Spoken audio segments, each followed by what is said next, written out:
Welcome to more League Team of the Season. Hopefully you're all having a fantastic day and a good week so far. And hopefully you enjoyed today's stream. We've got a big evening ahead. Not in terms... I'm being attacked.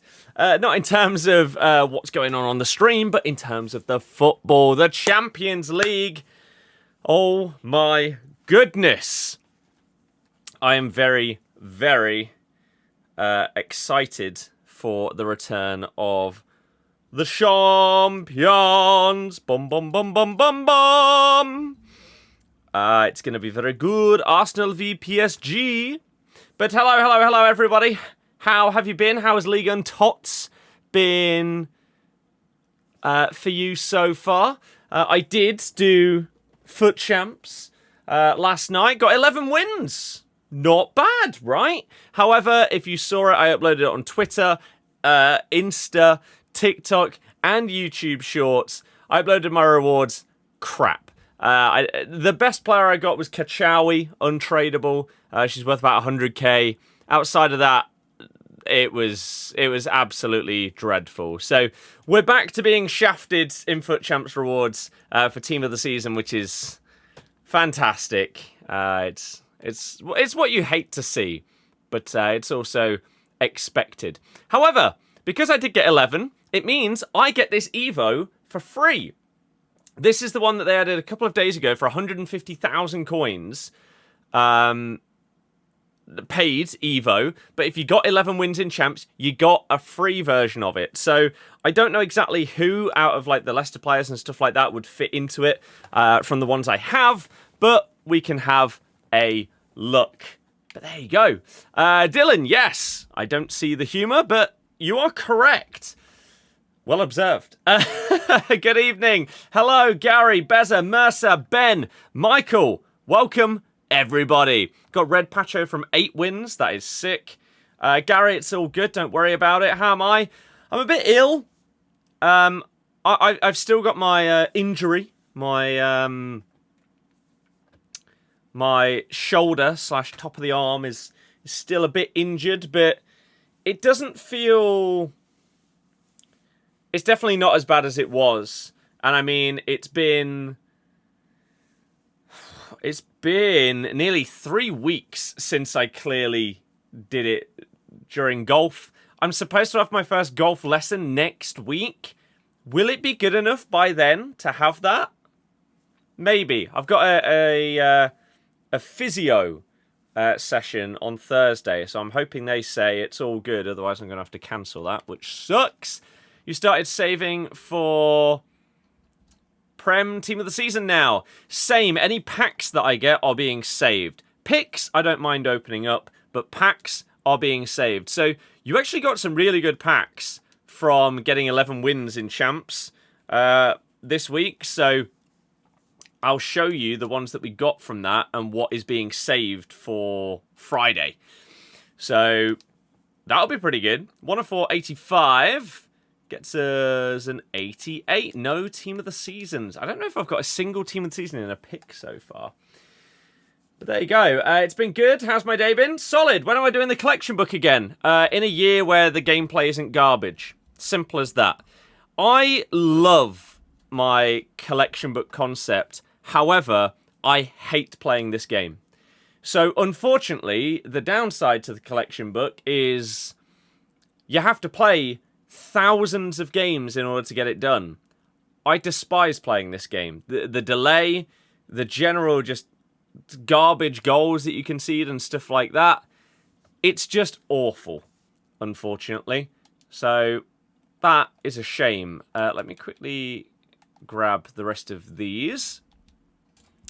What's your HCP? I don't even know what that means. So I think that might answer your question. Maybe you can enlighten me as to what it is. And maybe I'm just being a bit of a silly fool right now. Am I going to upload the golf session? No. I have thought about maybe doing like TikTok stuff of it.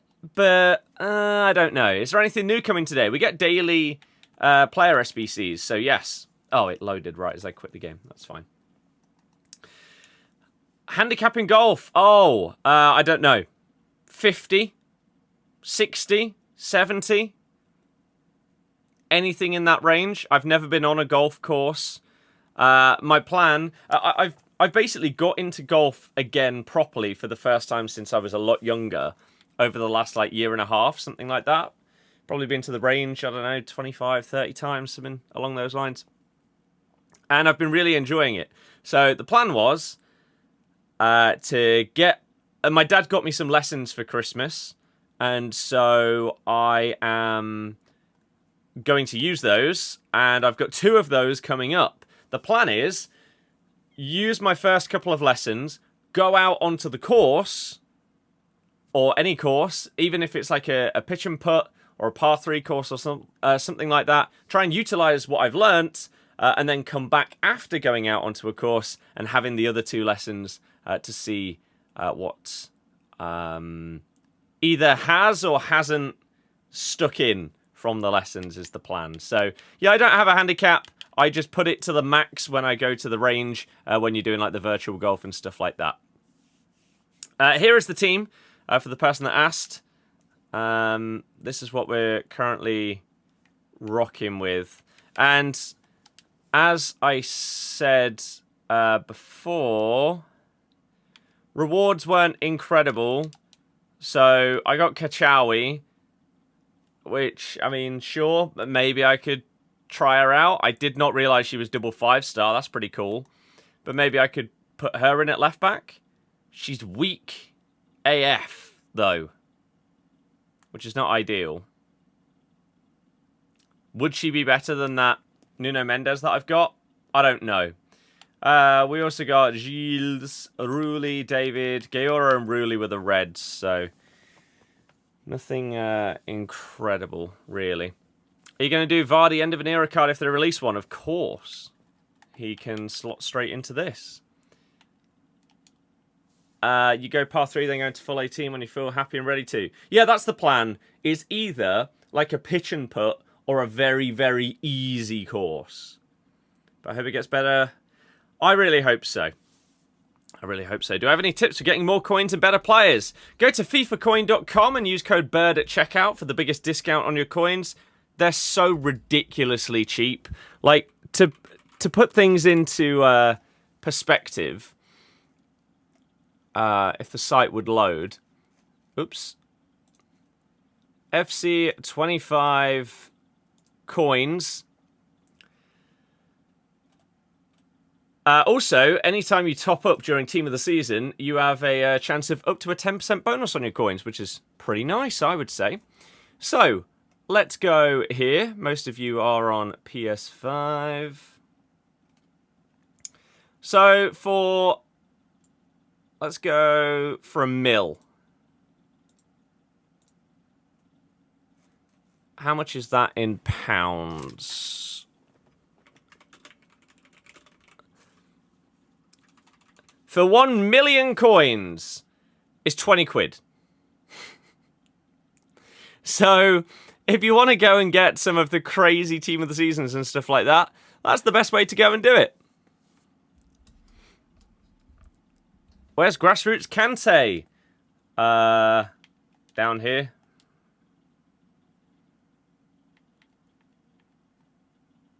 Down there. Been using Hanko, cheap but a beast. Same goes for basically every team of the season. What about better players? Please stop spamming. You're one of the only people chatting on TikTok. You don't need to spam. Please. Again, spend coins on the better players. Why is he not starting? Because I don't need him to when I've got Braybrook. Look at their stats. Oosh. Double 5-star. Things you absolutely love to see. I've not actually done any Evos, really, for the last, couple of weeks. So, there's probably some that I can go through here and get some of these players in. And it might be pretty good for me. I mean, have we got anyone that fits here? We've got Booba. Booba could go in. This Kante could also go in here. Is there any point? Not really. Not for 25k. But this one. So this, by getting 11 wins in champs, this is the Evo that I got for free. So that's pretty damn cool. And we'll check that out in a second. I'm assuming it's in the rewards tab. Gladiator 2 runs out in 1 day. Hawk 2. Low Driven Legend. I mean, there's a few that I could probably put people into, but I've just not really looked at it lately. So, again, so Dribbling in the Shadows right here, we do get for free. So, do I not have anyone that fits? Oh, that's so depressing. Why? Is maybe my Mavididi is slightly too fast? Or something like that? In order to fit in? Unless he's already got like too many positions. Oh, well that's sad. At least it's a free one, right? So it's frustrating. We could just put someone random into it then, like a Musiala, and just get a banging card out of it. Unless there's a world where I can put somebody...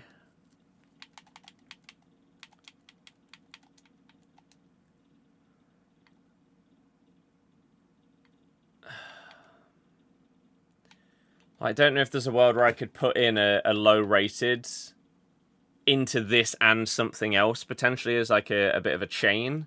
I have absolutely no idea. We'd need a left-sided player, though. Or, again, a past and present player. Is there somebody else that would fit in here? I don't have any in the club.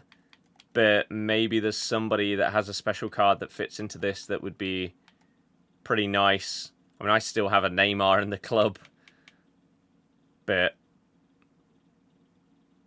I mean, that does actually look very, very fun.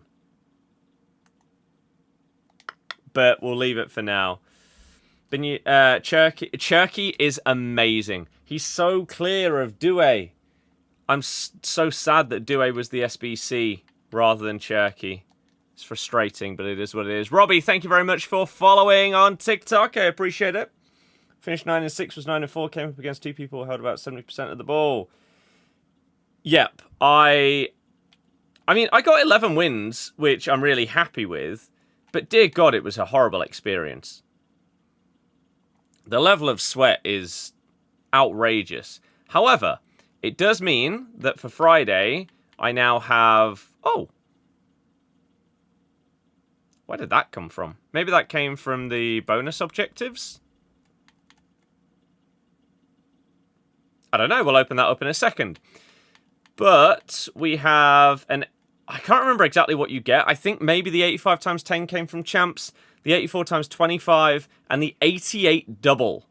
So that's a really nice pack to have going into Friday. But let's open this up and most likely get Blas, I assume. Alexandro? I can't remember if I got him from rewards and therefore whether this is a dupe or not. We'll have to see. I can't remember. No, I didn't. Okay. Is there a world where we start him? 4-star, 5-star as well. I mean, he looks really good. He's one of the ones that isn't worth 20k, so that's always a positive, right? That's when you know you've got a solid card, if they aren't discard value as a team of the season, which is mental to say, but that's bizarrely how it works this year. So is there a world where I put him in for Cannavaro? I could. I will be losing Oh no, everyone else is already on full chem, so it doesn't matter, chem-wise, to lose the icon. Okay. So, let's have a little look. Alexandro, I wonder if I got a loan of him. Oh, Andre Santos I got a loan of. Yeah, maybe not. I don't know what I'm thinking. But okay, let's have a little look. A comparison between the two. So, of course, Cannavaro is not that tall. So, we gain, what? 5 inches of height on our centre-back is never a bad thing. We go up to 4-star, 5-star. Pace is very similar. Shooting is irrelevant. Passing is significantly better. Dribbling stats are quite a bit better. Defending stats are very similar. And physicals are slightly better in terms of play styles. So we lose Intercept Plus, but we gain Jockey, Anticipate, and Slide Tackle Plus. We keep Aerial. We lose Press Proven and Acrobatic Plus, but we gain Ping Pass and Long Ball Pass. This feels like an absolute no-brainer. He is comfortably a better card. He is left-footed, so we will whack him over here. And Cannavaro, I guess, will now just be sat in the club.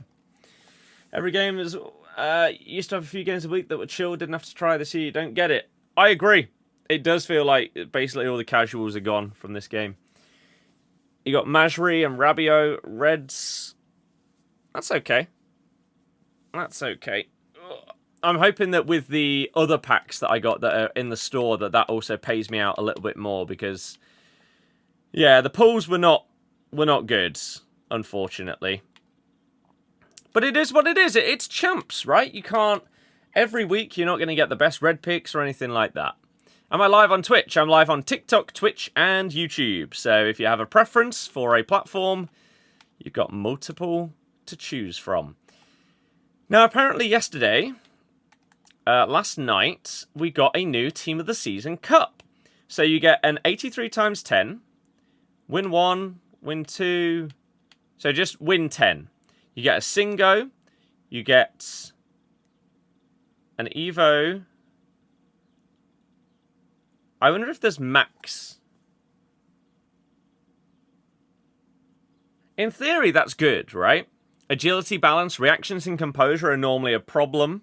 In a lot of these Evos that you've bumped up, you'll get them up to like 94 dribbling, but they'll have 80 composure. So in that regard, that's pretty good, unless they put a stupid cap on it of like 88 or something ridiculous, in which case that would just be stupid. But it's EA, so it wouldn't surprise me. Melissa Gomez. Okay, sure. We can do this. I'm assuming you have to go in with a full Ligue 1 team. I haven't looked at this yet, so let's head on over here. Team of Season Ligue 1 Cup. France players minimum 1. Netherlands players minimum 1. So it's not really anything to do with Ligue 1 at all. I'm not a fan of this max 86 rated that they're doing in all of like these cups. It's not enjoyable for me. Lone players max 0. Okay, well, Fairman, you're going to have to come out. That's fine. It's in no rules game mode. It's capped at 85. It can't be capped at 85. That can't be right. Like, I think the only world where that would actually have any use is if you do it on like a 75 rated card and then you put them into something else. That's ridiculous. Evolutions. The little things. It's actually capped at 85. For agility, balance, positioning. Oh. All of them. Agility, balance, defensive positioning. Or, no, attacking positioning, defensive awareness, reactions, composure, vision, curve, and stamina. So they get lovely boosts, but up to a max of 85. As I say, like... Oh, I'd gain 1 composure on Patson Daka. I'd gain 1 stamina. Oh, that's horrible. 85 at this stage of the year. 90 should be the minimum. That can't be true. Well, it is true. As 89 Van Dijk can go in it. No. The stats go up to 85. Pretty pointless. Unless you're starting off an Evo. Like, you could put this Mbarba in there. And sure, then he'll have some stats that are comfortably above the others. Which is great. Because then maybe you can put him into some crazy left wing Evo. And those stats aren't left behind. But it's poor. It's poor. How are we doing? James, I'm doing good. Thank you very much. How about yourself? How's it going? You were 3-3 attack. Put the free Mertens in. Free card, he was class. Wasn't any worse than Doué or Cherky. Yeah, I think Doué is... I think Doué's okay. But I think Cherky is better. Right, we can have a 90 rated player here. I mean, we could put in Steffi. Can we have a 91? I can. So I could go Gyökeres. What about 92? No. Let's get Steffi in here. So this is the kind of card where, like, that Evo is completely pointless. It feels like it's such a niche set of players that would fit into it. Like, I don't know, even this Koulibaly. His defensive awareness would go up by 4. And I think that's the only stat that would go up. That's ridiculous. Managed to get 8 wins, so it wasn't that bad. I think the thing is with champs, right? It happens basically every single time. That it doesn't seem to really matter how you start off. You could have the best start you've had, or the worst start you've had. The vast majority of times, things even out. And so even if you start off... If you normally get 9 wins, if you start off at 5 wins, 0 losses, you're still probably going to get 9. You might push and get to 10 or whatever. But it's not like just because you've started 5-0, you're not going to suddenly get 13 when you normally get 9. And the same if you normally get 9 wins. If you start 0-5, there's a world where you win basically all of your other games. And again, you have the occasional weeks where maybe you'll go a little bit higher or lower than your average, but that's always going to be the case. You're not going to get exactly the same amount every single week. Your team's better. I mean, you're very limited in this cup as to the team that you can make. So if you've got a better one, I imagine it's because of Evos. If you've taken any of the 74 rated Evos and bumped them up to like a 75 with an extra Evo, you're in a phenomenal spot for these kind of cups. I wonder if I should do what most people do, like you're seeing right here. Basically, everyone seems to top-load their team because it's gold. Well, the cups lately have all been golden goal. I don't actually know if this one is. I didn't actually look at any... Oh my god, this feels so laggy. I didn't look at any details of this cup at all. I don't know if it's golden goal. I can say it's not mystery ball.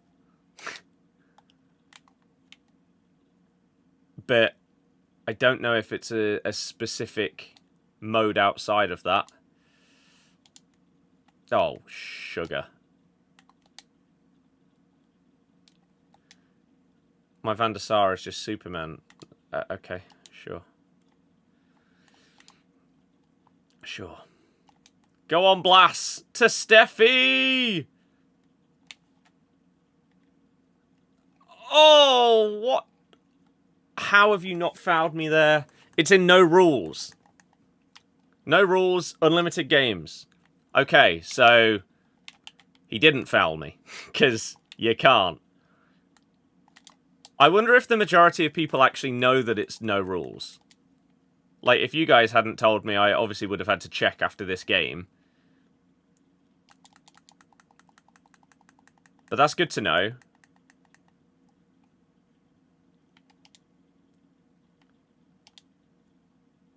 So, I mean, corners are actually one of the... Oh, I forgot you're going to be able to do that. I genuinely think the addition of the deliberate foul is one of the worst additions to the game ever. I don't understand why they've put it in. It's just stupid. The fact that you... Like, I don't believe you can get sent off for it. Even if someone is running straight through on goal and you do it as the last man, I swear it still only gives a yellow. It seems to when it's happened to me. I think it's awful. There's no counter to it at all.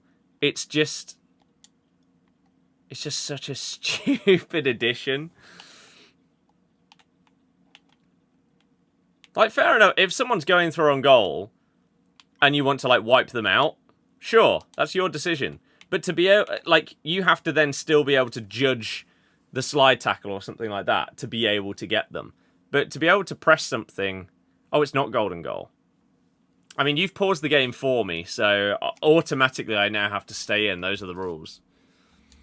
Started 5-0 last night, ended up 6-6, turned the game off. With games to play.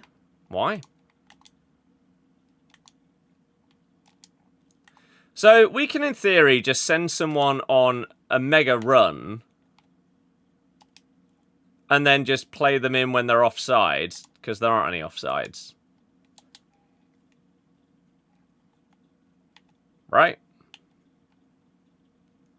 Unlucky getting relegated. There was no bad luck whatsoever. We are arguably worse than Southampton. And at least at the start of the season, it looked like we were going to go down because we were going to get, like, a points deduction. We can't even use that as an excuse, because we avoided that. Oh, this game is so laggy, it's painful. Oh. The urge to shout for a penalty when playing the game mode, yeah. Driven pass is how you should do the majority of your passes, in my opinion, because of how slow normal passing is. You wouldn't go that far. Southampton was so poor. They score goals. We've broken more negative records than they have this season. We've conceded first the most times out of any team. We are potentially... Oh, wow. We very, very nearly broke the record for the most consecutive minutes without scoring a goal in Premier League history. We have broken the record for most home games in a row without scoring a goal in not just Premier League history, but the history of the Football League. Like 135 years of all the divisions. We've broken that. They haven't. We are the worst team in the league. And I said that last time we got relegated, and people didn't believe me.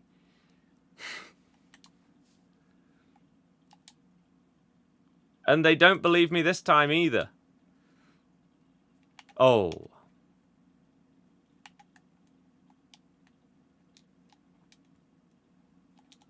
But it's true, I tell you. Yeah, I hate no rules as a game mode, because it just bails people out that are not good at the game because they just foul you every time you're going through or whatever. And I know that's the whole point of the mode, but I don't find it fun. I mean, most of the game modes on this game aren't fun because the button delay completely ruins them, but still. Of course, it's a shame. It's just not unlucky at all.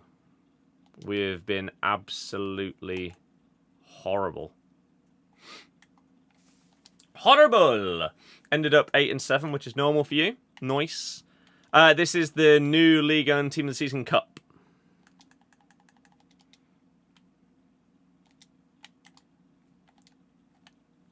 I think my biggest problem with the no rules mode is it's so hard.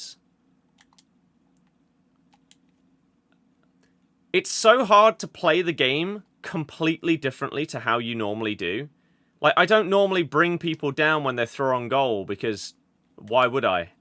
So it's really hard to change that mindset, whereas I feel like people that are worse at the game are more likely to make these reckless, stupid decisions, and so therefore it's not crazy out of the question for them to do it. Like that. You're never slide tackling there, but you can in this.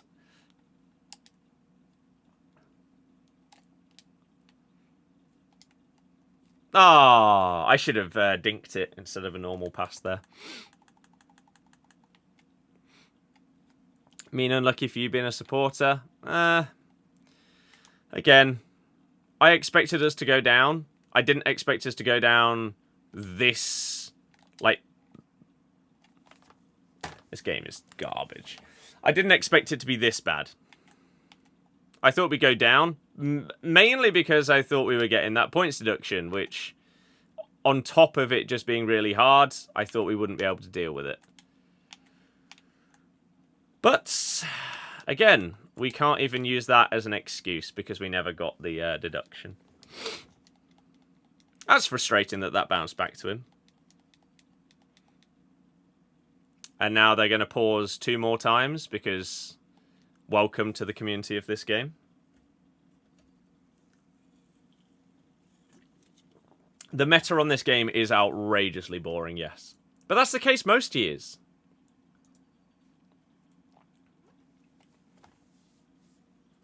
Because, like... Oh, you were too slow. Too slow on the third pause there. Yeah.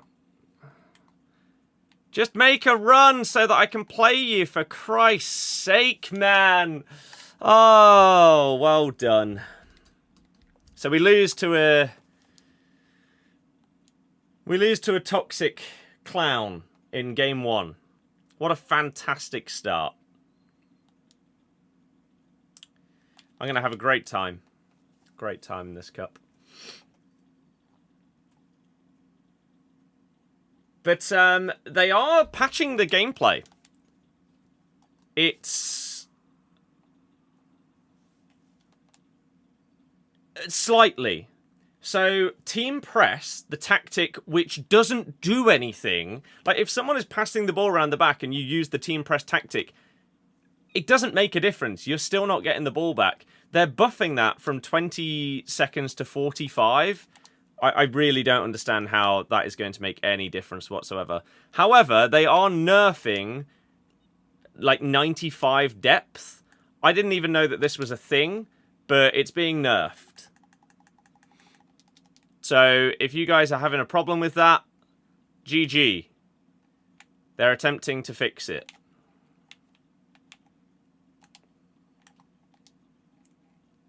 Oh, how have you got the ball?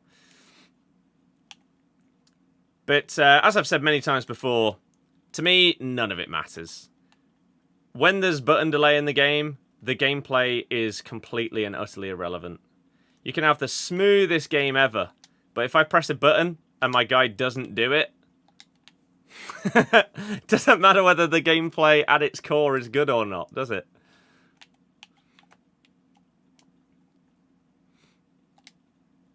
It's so frustrating.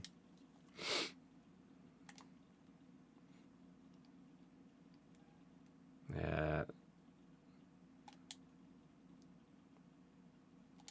Jesus, just get control of the ball, you idiot! Goodness sake. Please bang that in. Thank you. Oh, and you're actually going to leave. Go on. A non-completely toxic opponent. You love to see it. All you came up against his 2DMs in champs was so boring. Yep. Basically, everyone just plays 4-2-1-3.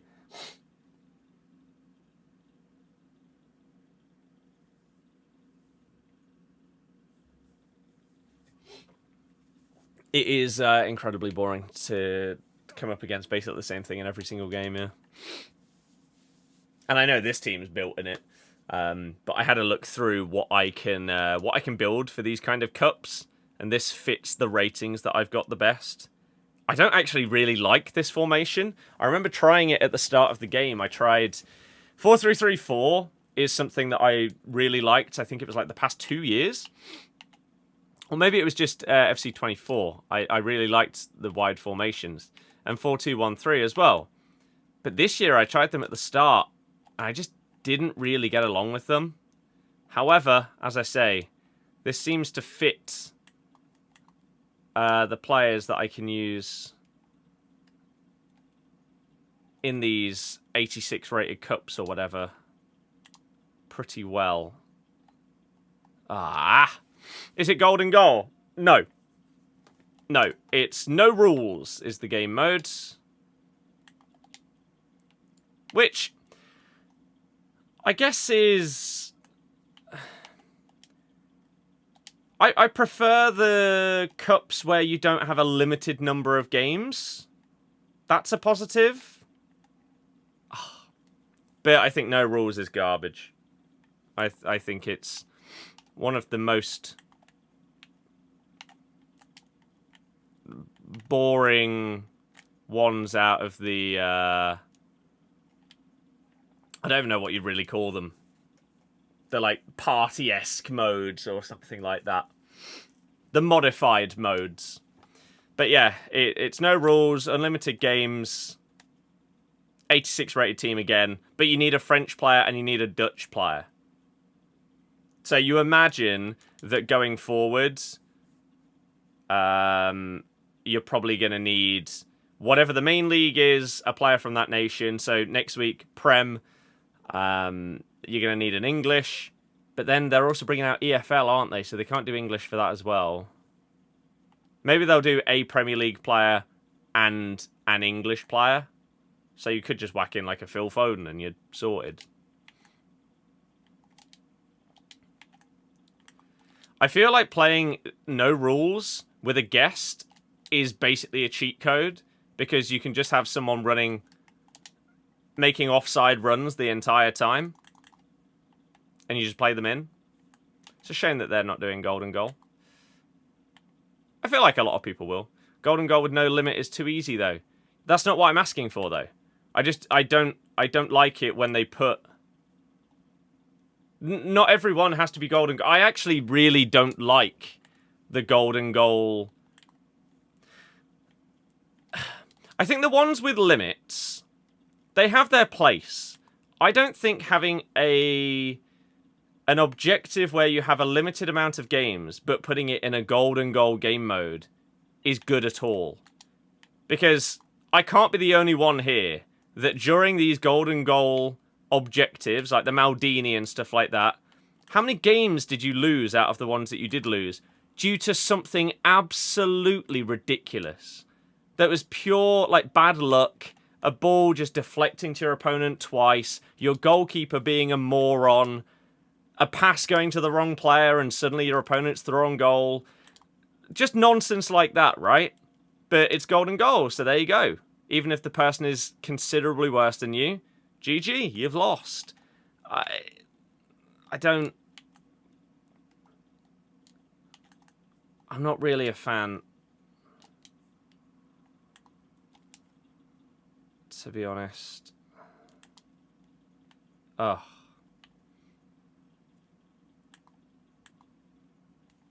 What would potentially interest me is, like, first to... Like, instead of golden goal, maybe it could be, like, first to something XG. So if you've been peppering them, but somehow their goalkeeper has turned into Superman, you'll still get the win. I don't know. Whereas if they shoot one Trivella from 30 yards out and it goes in, doesn't matter. Doesn't matter. You actually have to create decent opportunities. Went 24 and 12. One of the games you lost is because of your keeper. Yeah, I got 22. Was it 22? Whatever the number was to get the icon. I think it was 22. Which, to be fair, I was doing awful. I was like 8-8, and like 6 out of the 8 losses or something like that were absolutely shambolic. I mean, some of the games that I played in Champs last night were utterly dreadful. There was one game that I ended up winning. I think they actually ended up leaving at like 6-3. But I was 3-0 up, and they brought it back to 3-all with 3 of the worst goals I've conceded in a single game all year. The bounce backs were just mental. Fortunately, as I say, I managed to go on and get the win, but there's just so many diabolical goals. Combine that with the button delay and ignored inputs and stuff like that, and God, it's just a horrible experience, innit? I think getting rid of custom tactics and playstyle would make the game infinitely better, and you don't know why it's not just a Ligue 1 team. I agree. I don't understand why you call it a Ligue 1 Team of the Season Cup when you don't have to use a Ligue 1 player at all. Surely that defeats part of the point. Stu, that doesn't surprise me in the slightest. My guys just controlled it off the pitch.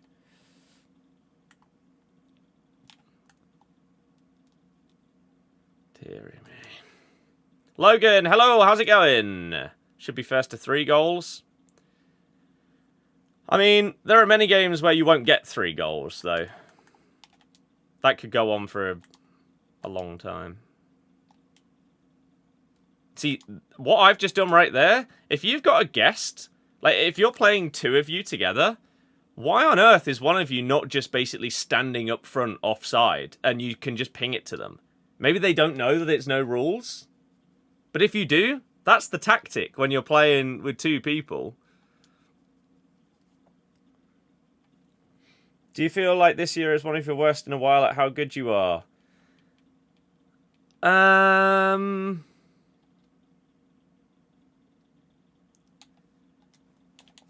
I don't really know, because I mean, maybe technically yes, but partially because I don't care.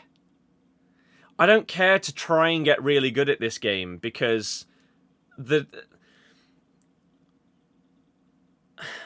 what would it take for me to really, really care and try and become a top 100 player in the game?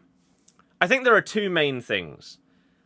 1, top-end gameplay to feel rewarding and entertaining, not boring, right? Not just player locking every other pass and doing the exact same pattern of play for 90% of your goals. That's ridiculously boring. There's no fun element at all. No. But also, delay. If there's no button delay at all, I will have such higher motivation to try and get great at the game, because I know that I won't be getting screwed by the servers just being crap in a huge chunk of the games that I play. So this year, neither of those things can be ticked, because there is massive delay, and the top level, like the top meta of this game, is outrageously boring. So I have no motivation to get great at this game. I'm very happy with my level. Like, if I really cared, I could be in Elite Division. Like, I've been there before. I don't want to play there because it's just horrible. It feels like a chore to play games in the Elite Division. So, oh my god, why does my player feel like a bronze? And so I'd rather just stay in the lower divisions. Right? I know I don't get quite as good in terms of rewards, but that's fine. I don't care. It's worth it for the significantly less stress and sweat that comes with Elite Division.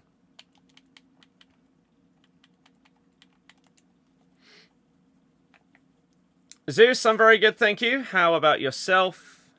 You find the game too boring to get good at it? Exactly. That's pretty much what it boils down to.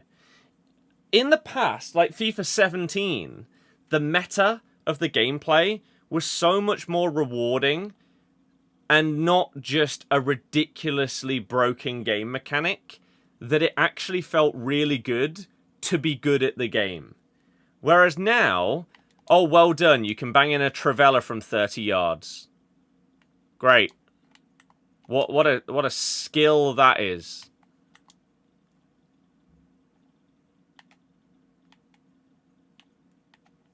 Oh, you can player lock every single pass. Great. Why is player lock even in the game? Genuinely, why does it even exist?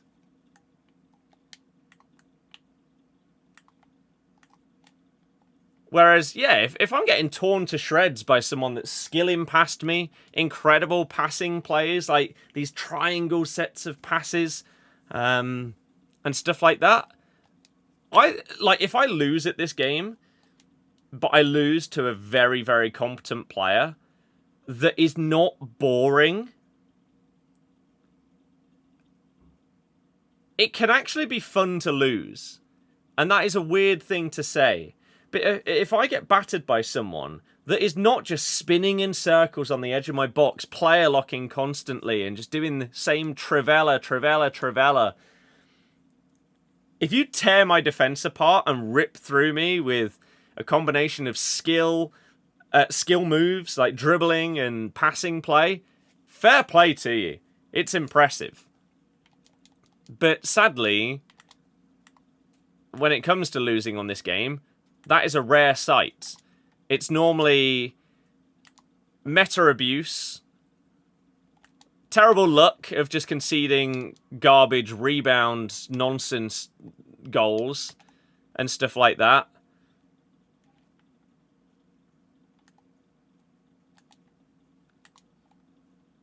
That even though you've lost, it doesn't necessarily feel like the person that has beaten you is actually great. They're just great at knowing when and where to trivela. Which, again, is technically a skill to be able to use that gameplay mechanic in that way. But when it's a football game, it feels like if you are really good at positional play and stuff like that, that should be the thing that's rewarded. But it isn't. You think EA have forgotten about moment stars? I just don't think enough people care about it for them to put time and effort into it. Excited for the game tonight? Yeah, it's going to be really, really good. I'm looking forward to watching that. Both Champions League ties are going to be fantastic. A lot of people who are good at this game are genuinely actually terrible at the game. If you put a lot of the top players of this game into the meta of like FIFA 17, they would struggle.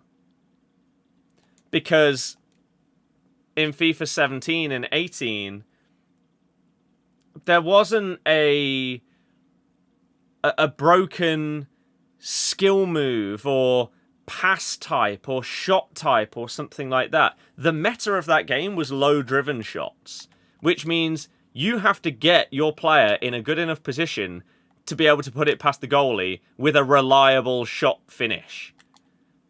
That's not broken. That's good. Like, if the low-driven playstyle on this game was the best one in the game, the most broken, I'd be happy with that, because it means my opponent has to get into my box in order to actually score the goals, instead of banging in a trivela with a right back because the game mechanics are stupid. So, yeah, there are a lot of people that rely so much on not being able to properly create chances, but just get in a rough position to trivela, and that's it. This is one of the frustrations about the no rules mode as well. The people that literally just constantly try and slide you. It's frustrating. Because there's not really a counter for it.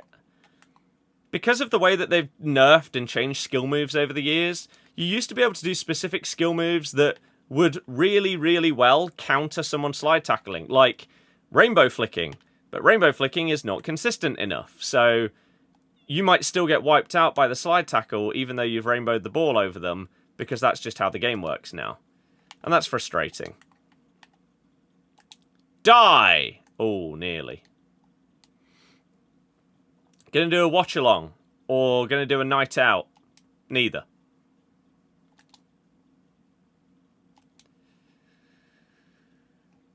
We're going to get slide tackled. We should have got slide tackled. I don't know why they didn't. And then there we go. I can't... If skill moves were like they used to be, I think no rules would be a lot of fun, because you would just be able to destroy people that just go to the floor constantly. Oh, I tried to get in the way, but nope. Jay, yeah, probably. Won the last game, so go up. Couldn't grab a ticket in time, though. Completely sold out. 24k. That's like our last home game. Our last home game for Ipswich is now sold out because it will be Vardy's last home game for the club. So previously, people that couldn't give a damn and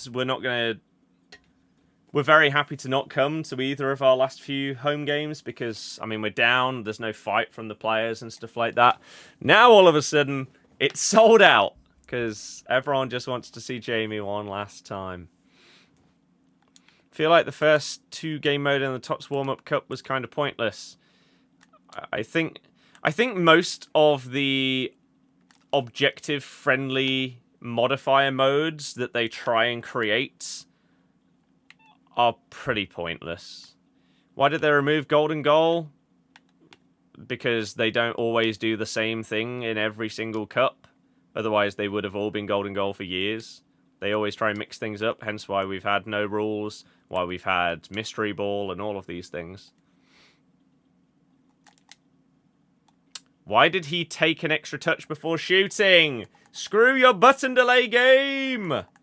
FIFA 17 is the most balanced FIFA we've ever had, comfortably. And yeah, I use the word meta because it's the easiest way to describe it. But yes, you could consistently finish. That was the meta on that game. It wasn't broken. It just meant that if you created an opportunity that was good, you were probably going to score it. Which is not a bad thing. Oh my good God.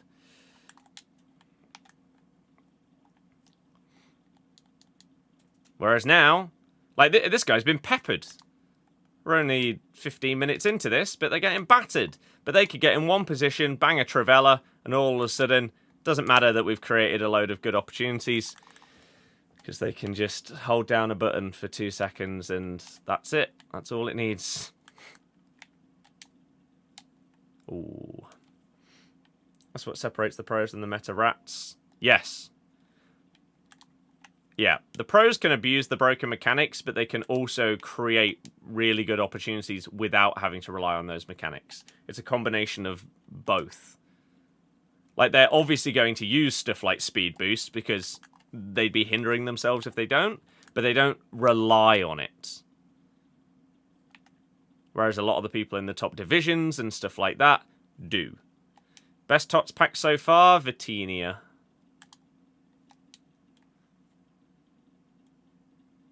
In terms of price. Ah. Green time 1, miss your opponent. 5 minutes later, replicate it. Unlimited top wins. Yeah, it's frustrating.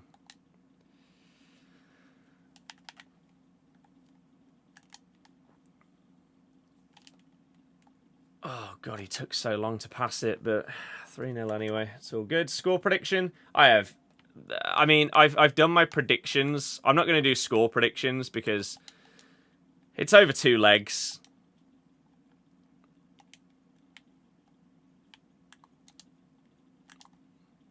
But I think Arsenal are going to go through. 4-0. Is Dembele the only overpriced league on TOTS? I don't know. No, actually, no. the Due SBC is criminally overpriced. I'm so sad that I actually decided to commit to it. Because it just isn't better than Cherky. And yet he costs like 6, 7 times the price, something like that. It's ridiculous. Aiden, exactly. It's grim. Jamie, cheers for following. Hello. 8 shots to none. Hate game modes, though, with an 86 max rated team allowed. I agree. I don't know why you would limit it. Or, again, as we said earlier, if you're going to limit it and call it the Ligue and Team of the Season Cup, what are you doing, Edwin? If you're going to limit it to an 86 rated team for a Ligue 1 Cup, why not make it Ligue 1 based? Either make it like a full Ligue 1 team that you need, or at least have like 5 players from the league. It just seems stupid otherwise. What are these new purple cards? They're basically like Team of the Season moments.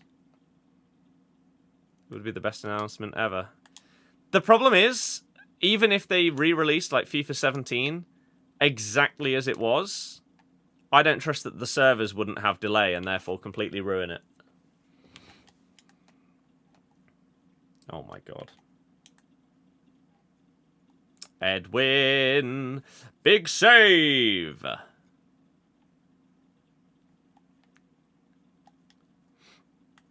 Lovely stuff. This person's sort of given up, but yet they're not leaving when they're 5-0 down. Let's just pass it round then. It'll make the game end quicker.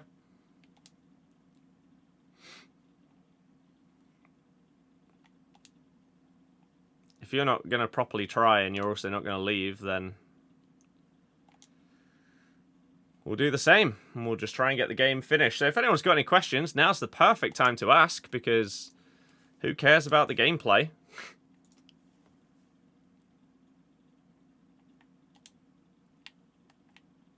Ole! Have I been? I'm doing okay. I'm a bit ill, and I'm also injured. Not a great combination, really.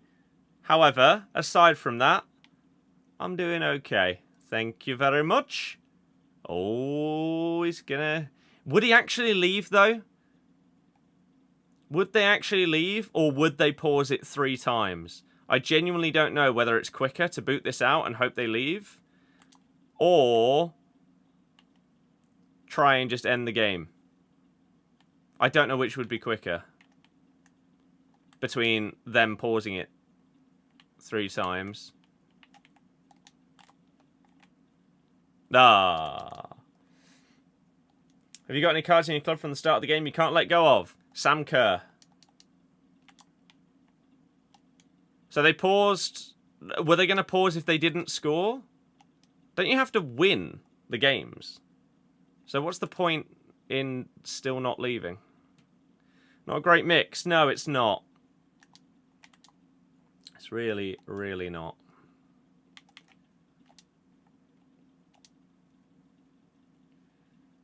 Ole. Oh, nearly. 17, probably last FIFA you could use silver squads, numero golds, have a blast too. Yeah, probably something like that. Oh, wow, it's perfectly timed for 6 PM content as well. Look at that. What away day are you looking forward to next season? Birmingham, West Brom, hopefully. Derby, if they stay up, I'd like to try and go to as well. Here we go then, everybody. Let's see what we've got for 6 PM content today. The plan today was see 6 o'clock content, do this cup, and chill, really. I do have the premium pass, of course. This is my job. Gotta get stuff like that, really.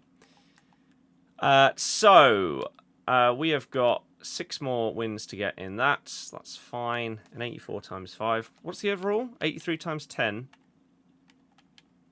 2 players and a crappy little Evo. I mean, we'll finish it off, but I don't really care about it.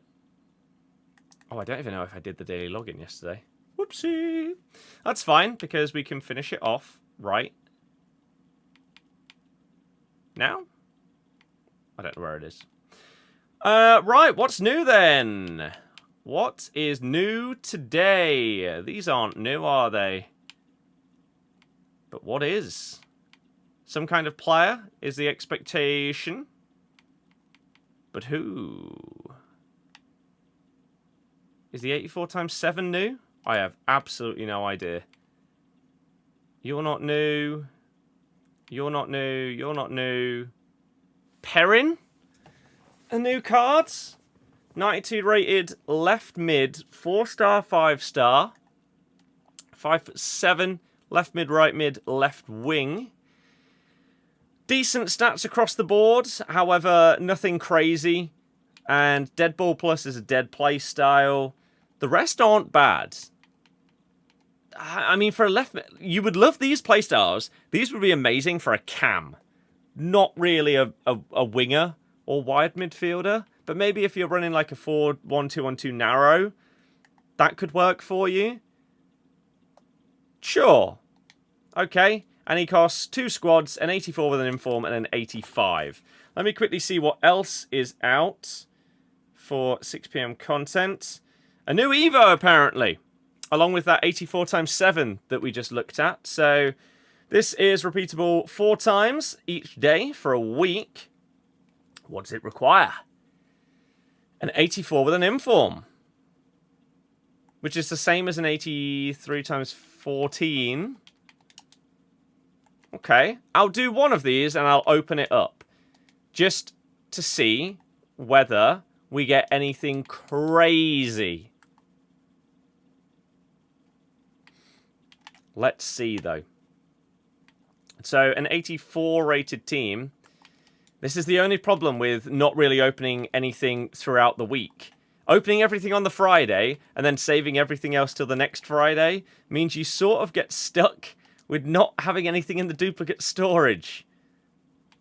We're running a little bit dry here, but we might be okay. That's not quite high enough. What if it's an 86? There we go. Still not Team of the Week or Team of the Season as a joke? Yeah, I don't know. Like, they need to change that. They really, really need to change that.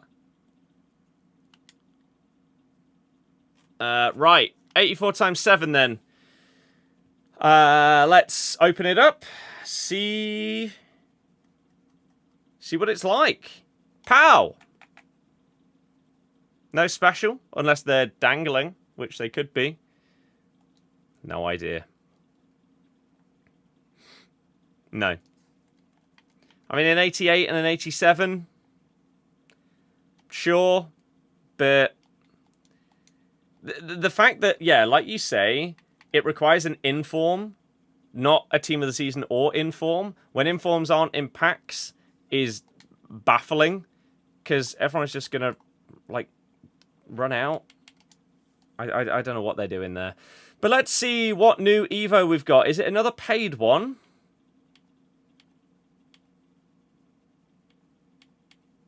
Oh my god, it's actually a free one. Add a fleet of playstyles, including Incisive Pass Plus, along with 2 new roles. So you get no stat upgrades. Why have you started screwing everybody over that doesn't want to pay for any Evos? What are you doing, man? How are you not giving any stat upgrades with that? Any at all. So, I don't know. Oh, look, we can put Kante into it. But he already has Incisive Pass, apparently. Yeah. He already has Intercepts. He gains Jockey, Tiki-Taka, and Incisive Pass Plus. Great. That is terrible. Like, surely there just aren't really many, if any, players that you've evoed to this point that don't have a load of thingies, playstyles already. I guess you gain, what was it, Incisive Pass Plus, but You're giving it to a DM as well. Fair enough, a Cam. Like, Cam, Incisive Pass Plus is one of the most important playstyles that you can have. But for a CDM to get it, unless they have alternate positions of being able to play further forward, it's just not really that necessary. Like, you can put someone like this Desai into it, but who cares? That's just not good enough. Well, that's pretty crap content today. And that's coming from someone that normally doesn't really ever moan about the content at all. Like, I normally defend EA in that regard, and when people say it's nonsense, I'm just like, what are you talking about? You don't need something crazy every single day. But the difference is, if you release something and it's basically pointless or just really bad or woeful value, you might as well not have released it. I can't believe that you don't improve the rating at all or any stats. Once again, there is a world where some of these Evos that are coming out are best used at the very beginning of a chain, but then you don't have the extra ones to take that chain further up. So there's no point in starting said chain. I don't even know that Azpilicueta card existed. Any objectives? No.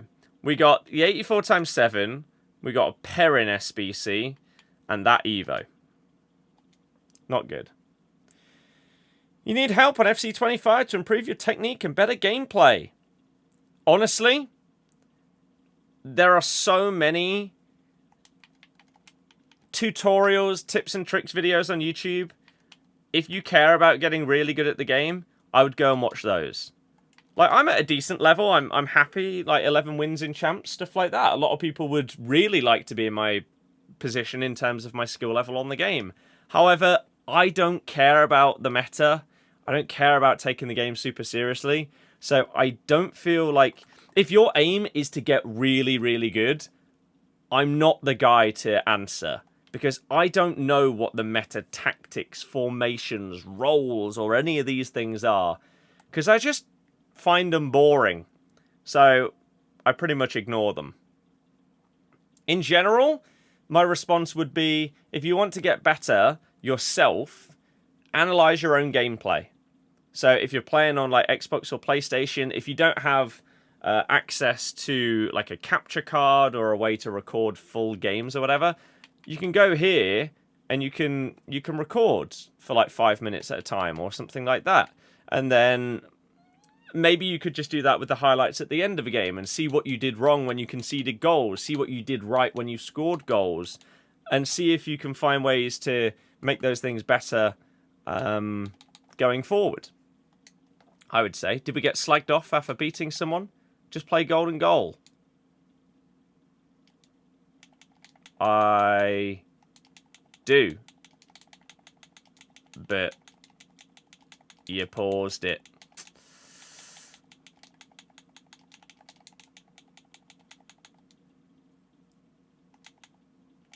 It's the rules. Sadly, that's how it works. That's how it works. Thank you for subbing on YouTube, Terry. I would disagree. But cheers for the positivity. Thank you for taking time out of your day. I don't remember you, so I don't know if it's someone that has been here for a while or not. Oh, God, being ill. It's not fun.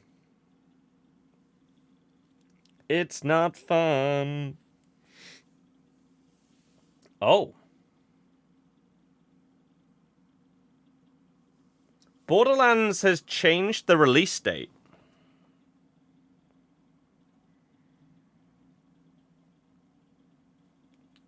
It's now coming out on September 12th. When was it supposed to come out? Borderlands 4 release dates. Oh. It was supposed to come out on the 23rd, but they're moving it up to the 12th.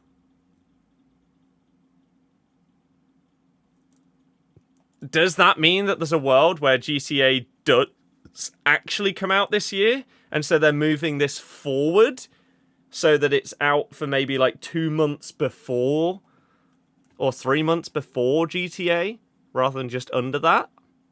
Maybe they'd like it to be out for a quarter before GTA releases. So there's a world where GTA comes out in like the middle of December. Or is it they want it to be out for a month before GTA and that comes out in October? That'd be kind of crazy. Did Rush refresh? I have no idea. I wouldn't know what I'd be looking for. To be able to answer that question. Thoughts on the Switch 2? I pre-ordered it instantly. If you're on about this, then I guess so. Well, the rewards are a little bit better there, actually. That's not too bad. Elemental, I'm doing good, thank you. How about yourself? You can't wait for GTA 6? GTA is going to be the biggest gaming release of all time. It's going to be mental. I feel like most people are more excited than me. However, I'm still very, very much looking forward to it. Speaking of, I want to complete GTA 5 before 6 comes out because I never did the whole story. I think I maybe did a few missions and then either got stuck and maybe went and played something else and then never came back to it, or I just got a bit bored. But recently, I have taken what was previously just a very, very long list on my phone and turned it into a spreadsheet. Actually, I should be able to get this spreadsheet up on my PC so I can show you what I have done. Champs rewards bad though. Mine were also pretty bad. Mine were pretty bad. Right, let's try and open this. God, my shoulder today. Ugh. Lovely. Where on earth would this be saved? If I go here, iCloud? Is it here? Games to play. That looks like the one to me. Oh, although this is made things look very odd. Why are... What the hell?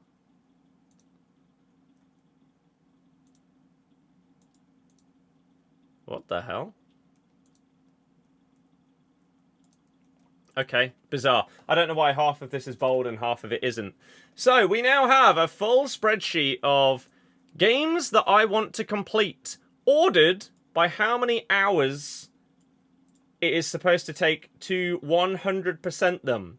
So, the majority of these games are ones that have been in my backlog, that either I own, but I haven't completed, some that I own and I just haven't played, others that I don't own, but I will get because I've wanted to play them, but I've just never got round to it, and so on and so forth. So we have, as it stands, what's that, 170 games. Oh no, a little bit less. About 165 games that I would like to 100%. With the longest being Master Chief Collection, Diablo, etc. So, my plan... Oh, also some of these I don't really want to complete. However, a lot of you will know I am a little bit obsessive when it comes to achievements on games. So you might be wondering why Peppa Pig is at the top of this list. And it's because it's on Game Pass, and I think I loaded it up once to see what it was like, because we were just randomly downloading stuff on Game Pass. I accidentally got one achievement, and so now it's on my achievement list. I can't hide it. And apparently it takes 1 hour to do. So I need to just get it done. Same with like these kind of things as well. But there is a very, very long list here. And GTA is on here somewhere.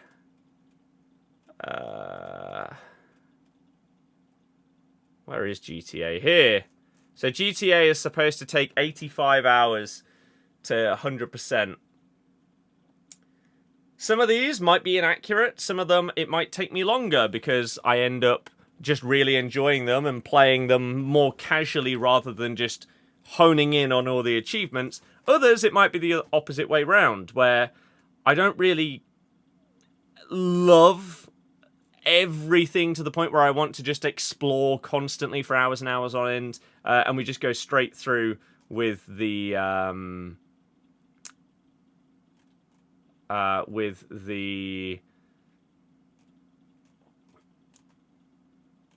achievements. Did I see the reviews on that game? On which game? Is Vardy coming to the Owls? I don't understand why he would do that. To me, I don't understand why Vardy would go anywhere. Like, why wouldn't he just stay if he wasn't going to a Premier League team, if he was moving to another club in England? It doesn't really make any sense. I still think he goes to the MLS. Personally, I obviously could be wrong, but that's what I think. Is Final Fantasy on the list? No. However, as I progress through the list, I can add more going forward, maybe games that are recommended by people. And what I would like to do is have at least one stream per week where I'm working through my backlog of games and I'm trying to just get the achievements and complete some of them. And it might be that one week you're watching and there's Peppa Pig on stream. The next week we're playing Portal. The next week after that we're playing Doom. And things like this, where we're just making progress. So, I wonder... I mean, what I could do is I could make this spreadsheet public and people can have a look through. And if they have any suggestions for other games that they think I would like, then they can let me know. And I could potentially add them in. I played part of High on Life. That is on here. Where is it? High on Life. I have 12% of the achievements on that game. So, I've played a little bit. But not tons. Right, should we get these other games done? Why not? Thank you, by the way, to anyone that is tuning in. If you are brand new, my name is Scott. Hopefully you enjoy the stream. Whether you are watching on TikTok, Twitch, or YouTube, we are, of course, live on all three. And I hope that you enjoy them. I don't know exactly what I plan to do in terms of videos going forward throughout Team of the Season, because the reviews that we did flopped massively. Like, they did absolutely awful. So, I don't know if that's what I want to continue doing. Well, to be fair, Cherky's one has improved. It's slowly going up. Maybe it'll be a thing that over time they keep going. I don't know. We'll, I guess we'll have to wait and see. I don't know. Would I add more games to that list? That's exactly what I just said. Hell yeah. If people wanted to look through the list and then see that something isn't on there that they think is phenomenal, then I would be down to add more games to the list. But as you can see, when you have a backlog of, again, about 165 games, it's not really... Like, some of these I might end up not playing, right? For example, I don't know. Like, let's take a look at Payday 2. Payday 2 apparently takes 300 hours. I might look at the achievement list of this game and think, oh, actually, no. This isn't really something that interests me because loads of the stuff is online and it might take you ages or might not even be possible to get all the achievements. And so, therefore, I'm not going to do it. Right?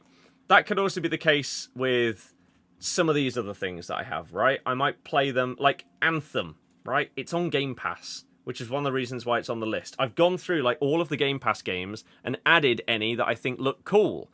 But I might start something like Anthem or look into it a bit more and just not fancy it. And so it gets removed. But then something else pops up that it's like, oh, okay, that actually looks sick. I'm going to add that. For example, you have just mentioned one. This game that's just come out on Game Pass, everyone is saying is unbelievable. This Expedition 33. So that will need to go in the list as well. So there's one addition already. And any other game, like, I need to go through and look at any games that I own. There's one that I own that is not on that list that needs to be added. Astrobot. So there's going to be others that I own that I've just forgot about that I need to whack on there. And we'll get there. So as I say, I want to slowly but surely work through my stuff. I have recommendations, good games, Resident Evil. I don't really like horror games. Mainly because I think jump scares are the cheapest thing in, like, media. I hate them. And so it puts me off the majority of horror games.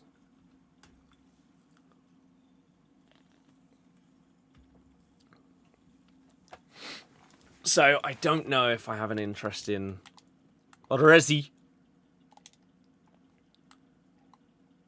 Oh, go on, Steffi.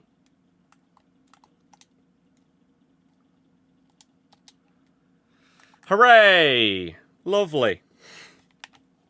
We need 6 more wins in this cup. Bang! So hopefully we can fly through these, get those other cards, get the Evo, and go from there. Daka makes it 2. No, he doesn't. Are you still going to leave, though? I don't understand people like this, right? If you are 1-0 down, and you think you're about to concede, but then the ball goes wide, why stay in the game when the ball doesn't go in?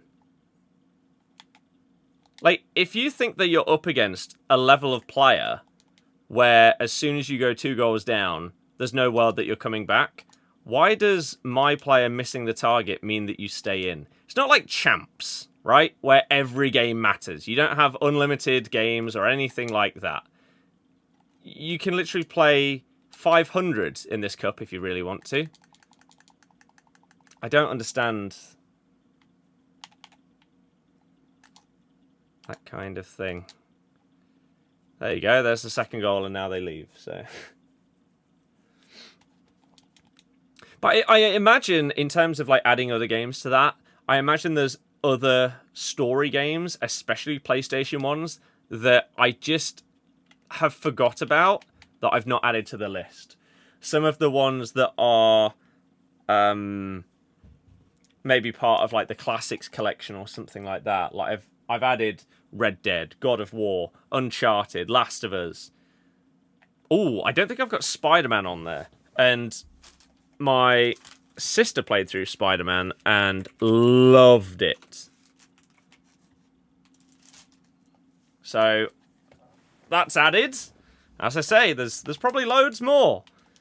And I don't mind adding stuff to the list because it is huge as a list and I can just slowly but surely work through things. And as I say, it's organized by the amount of hours that it should take. That right there, the worst thing they've added to this game. Comfortably. Comfortably the worst thing. Gonna use the upgraded Fatty tomorrow. I did not do him on either account. I was very tempted. I don't use my second account now. So I've recorded a Wheelie McSpinnison and a Market Mayhem that are going up tomorrow and Thursday. Everything's now on this account. I can't be bothered to run 2. So I nearly did him, but I bottled it. Like my assumption was that Barca were going to win, but I just thought that even with the upgrade, he might be okay to use in videos, but I'm not going to be using him often, so I won't put my fodder into him. Life is Strange does look decent, yeah.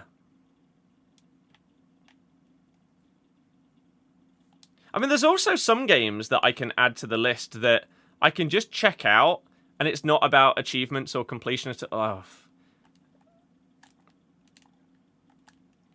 I'm trying to boot the ball out.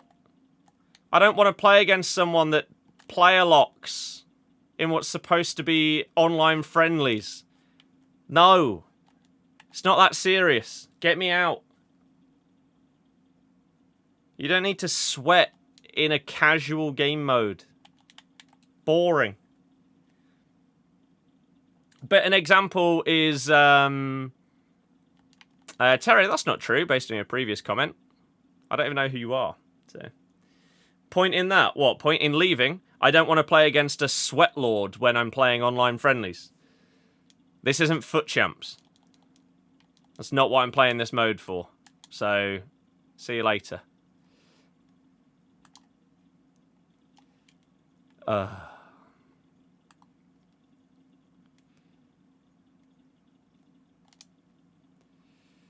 It will not bring me any enjoyment to play against that person.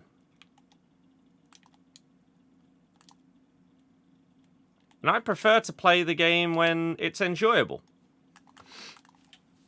What was I going to say? So something like Splitgate. Splitgate 2's beta is coming out, I think, in May. And so I'll try that out. That'll be cool. It won't be about achievements or anything like that, but I might enjoy the game. Was it non-tent again? No, but the stuff that they brought out was pretty crap. The Evo is garbage. The player, basically no one's going to use them. And the 84x7 SBC, I mean, it's fine, but it's the same price as an 83x14, which I think people would be more likely to do. So, meh. Especially because it still requires a team of the week. Cherky is now lower than someone like Lang from PSV. Unbelievable. I need to pick myself up a Cherky. Oh, no rules. It's just boring.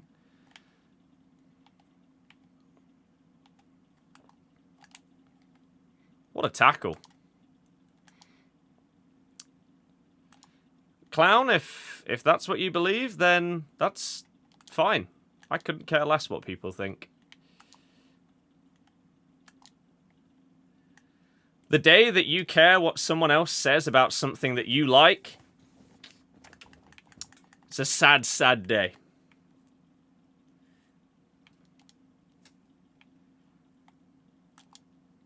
Don't let other people's thoughts on a subject make you change yours. Hup! Ooh. Not been a stream for a long time. You didn't get the game. How's it been? This game? This game at its core is fantastic. This game in its current state is awful because there's button delay. So it's a crap game.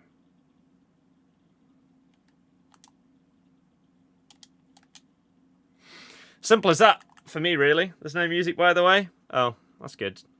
There should have been. You don't think we'll ever be a stable Prem club again? Okay.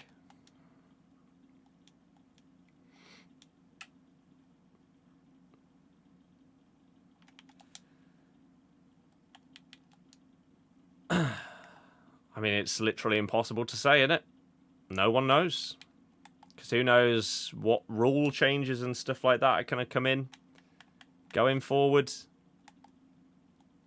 In terms of spending. There's a world now where for the next decade, unless they change the rules, that no single promoted team stays in the Prem. That could genuinely happen. Which is insane. And you'd think at some point, if that does continue to happen, that they'll have to change the rules. Otherwise, you're just going to incentivize people to take the risk, like Forest ended up doing, whether it was intended or not, to take a points deduction hit, but hope that the money that you spend can keep you afloat. Like if we had done that last year or the year before or whatever, something like that, would it have kept us up and therefore would have been worth it? Who knows? It's impossible to say. I really, really hope that that kind of thing doesn't become the case, because then what's the point in the league system? But you have to hope at some point something's gonna change that will help alleviate this current growing problem. I've seen a tweet of the Ellen Road stuff, but nothing more than that. I will have a look at it in more depth soon. Same with... who else? Villa have also got expansion plans that I haven't looked at yet. As a Leeds fan, not looking forward to next year. Have the owners to splash. But again, unless you're spending more than you're allowed to, then it might not make a difference. Ipswich spent a ton of money. And they've not come close to staying up. The problem is, how do you... like, even if you can spend money, how do you spend it on players good enough to keep you in the Premier League when there's no guarantee that you're going to stay up?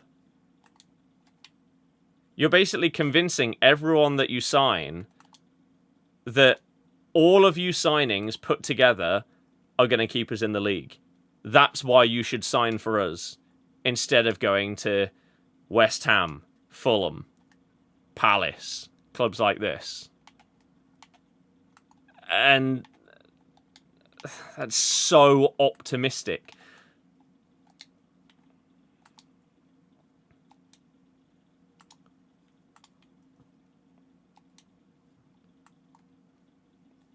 Ooh.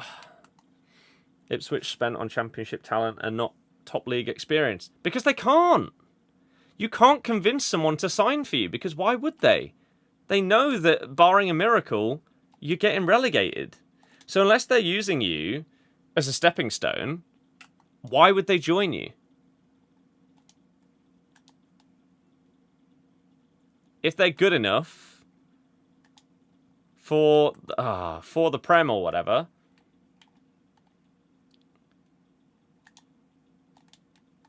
the rest of the squad isn't. So, not extra third trip to Wales Championship clubs. That's true. What's it going to take for them to change the rule? More years straight of the same thing happening.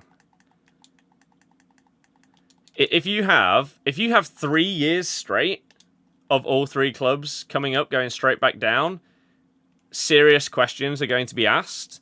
And if nothing changes after that, a fourth consecutive year of it happening, I think there would have to be something. And I don't know what that something is. People keep floating ideas around where maybe your first year after getting promoted, you you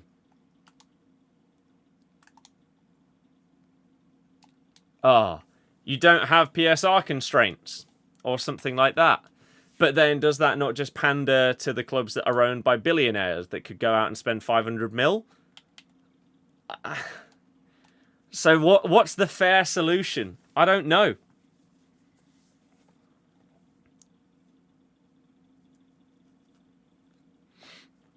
Especially when you genuinely believe your squad is far too good for the champ, but nowhere near enough for the Premier League. It's a ridiculously tricky thing to try and figure out the solution to.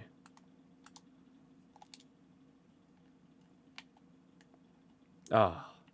What's going to attract a player, though, to a newly promoted team because the money isn't going to be there? But it would... this is the point. If the rule change was that you don't have any PSR issues or something like that, then you can. You can attract. You can spend. But even then, if you go and sign... Like, your Leeds, right? You've just come up. You don't get the limitations. You can go out there. You can buy someone like Jamie Bino Gittins on one wing. Get him on the wages that he'd be on at Chelsea. Or whoever else are linked with him. Sign Nico Williams on the other side. And go and buy Shesko, right? You've got a front three of players that Arsenal would be happy with.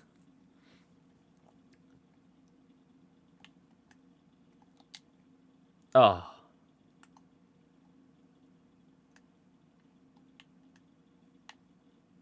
In order to compete.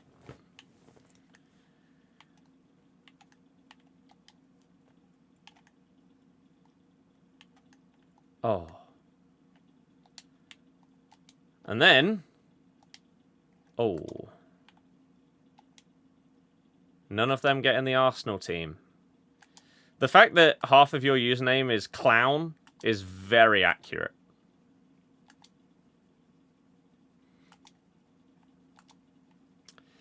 Oh. Are we actually going to go to extra time in a friendly? Football just depressing at the moment. Cardiff fan here. Yep, I feel you. How was Will Alves? Is he going to smash it for us next season?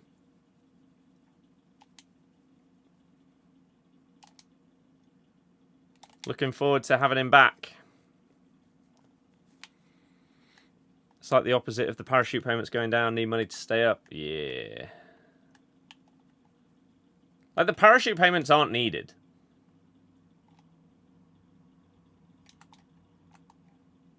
Oh. Is Vardy leaving or retiring? Leaving. He has specifically said that he's not retiring. I've said for the last couple of years that when he goes, I think he goes to the MLS. But it depends if someone in a better league is willing to take a punt. Is the Prem becoming a farmers league? I'm not even sure how that would make sense. So, no. Olan, I'm doing good, thank you. How are you? Desperately want PSG Barca final. It'd be probably the most entertaining Champions League final that we've had in ages if they were both to get there. Ramsey v Wilshere this weekend. That is crazy, isn't it? Light in the darkness, very positive player, great close control and good vision. Hell yeah. We got a few players out on loan that are having reviews like that. Harry Souttar was great before his injury for Sheffield United. Alves for you. Who am I forgetting? Ben Nelson at Oxford. Potentially all starters next season. Champions League finals have been boring for like 5 years. Yeah. I mean, maybe not all of them, but yeah, they're so cagey because teams are just so scared of conceding.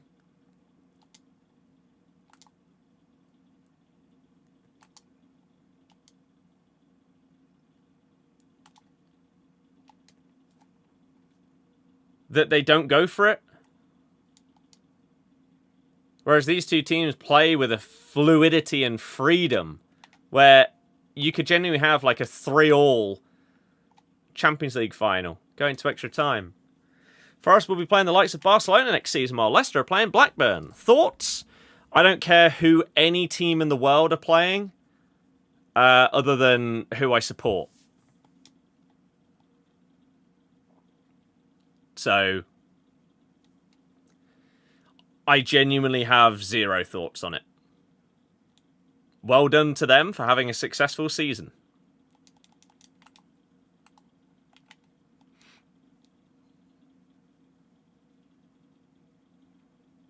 I don't know if you are a Forest fan. I imagine so, based on the comments. And if so, fair play to you. But I couldn't care less about Forest. I don't care about any of these teams. It's not who I support. I would support my team if we went down to the National League. That's football.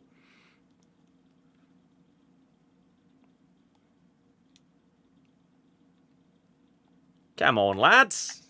Hurry up. Also forgot Forest have already qualified for Champions League. When did that happen? I mean, there is a world where they don't get it. I would still be surprised. They have had this bit of a blip where all of a sudden what looked to be Liverpool, Arsenal, Forest is now not quite as secure as it was. I would still be surprised, though, if they don't... Like, you can get 5th and you're still in Champions League. Surely they don't fall all the way to 6th.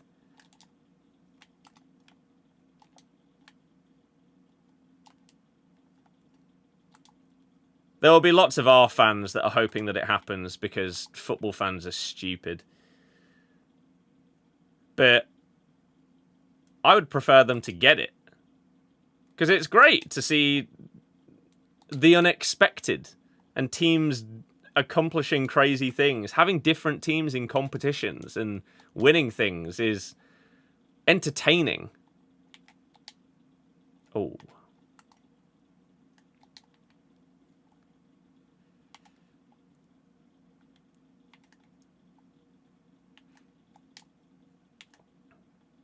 No! Oh my god.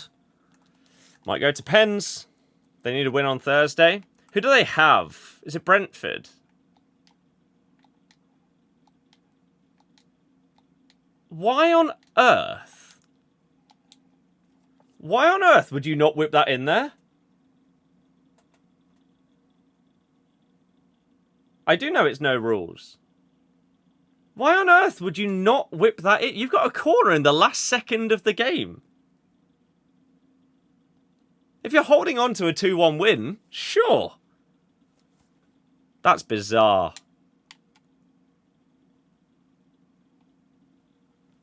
If you lose on pens after doing that when you could have just scored.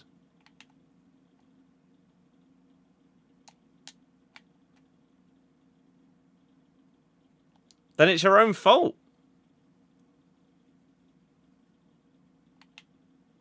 I thought they'd go right again, but I thought they'd go top right again.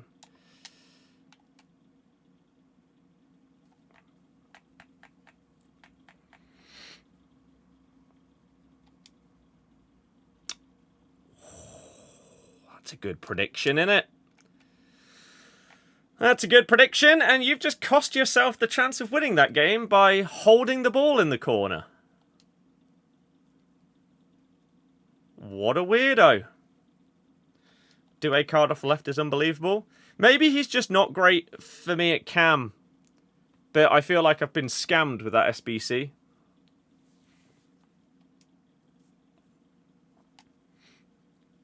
Didn't play the weekend, didn't put Mbuemo in. Nice. I don't understand why the Forest game is in this game week, though. Like the one that has just clearly finished. You have a gap from what? Sunday to Thursday. Why are they not the first game in a double game week coming up? Bizarre. Average at cam? Yeah. Cherky clear. Can I justify doing an SBC of someone of Doué's cost and level and then not playing him, though. I don't know. Eliza, hello. So here is the new Evo from the cup that we got. Maybe it's in here.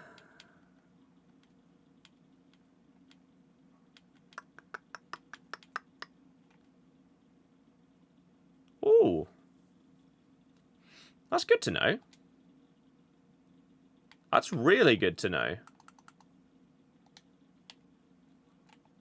Steffi's already double 5. Give Madders 5-star. Abdul's 5-4. Do I have a weak foot one? I do. Ooh. So we can make like Buonanotte double 5 or give Abdul. I didn't know I had them. Do they have a time limit on? 15 days. Cool. Where's this other one then?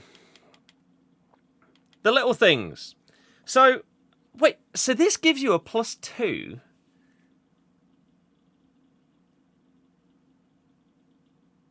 They make it so you can't use it on any player that has a 99 stat. But this is just awful. This is absolutely awful. So it's max 90 rated, sure. Let's go for someone like Buonanotte, right? 90 rated, right mid, can also play cam for me, right? So what does this give him? Well, it gives him 4 composure, 4 reactions, 10 defensive awareness. That's it.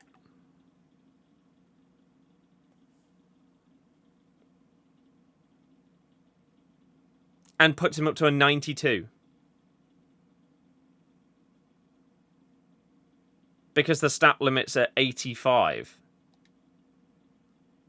So if you don't know what it's boosting, then it's giving you agility, balance, reactions, and composure, which for 99% of the players that you're putting into this, they will already have 85 or above, because they've probably got somewhere between 90 and 95 in these stats at this stage of the year. You get attacking positioning, defensive awareness. You don't need both of them, so you're most likely going to get a +10 on one of the two that's completely irrelevant, because defensive awareness on a left winger, who cares? Attacking positioning on a fullback, who cares? Vision, again, 85. If they couldn't pass beforehand, this isn't going to change that. Stamina, 85. Basically, everyone already has that. Curve, sure. Okay. Fine. But the fact that it also puts you up to a 92, well, like a +2, so most likely a 92 because people are doing it at the top of the chain. It's just terrible. Like, Lingard is an Evo that I did what feels like ages ago. What does he get out of this? He gets stamina and defensive awareness. But so we've now got a 92 rated cam with 85 reactions. The only world where this feels like it's got any use is if you're starting off a chain. So if we go down to El Canus, right? Then this card, I mean, he's already got enough agility and balance that he doesn't get any more. But his reactions and his composure do go up by 11 and 10. And then again, attacking positioning, vision, stamina, curve, they get some boosts, right? Sure. But then we'd have to put him through multiple Evos to actually get anything out of that.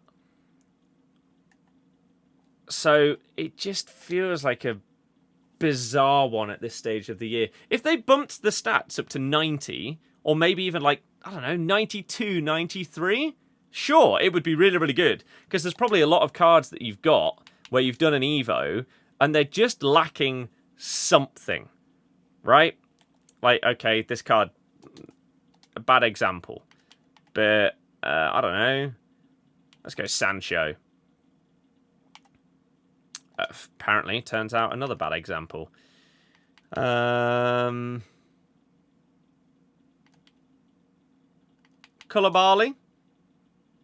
No.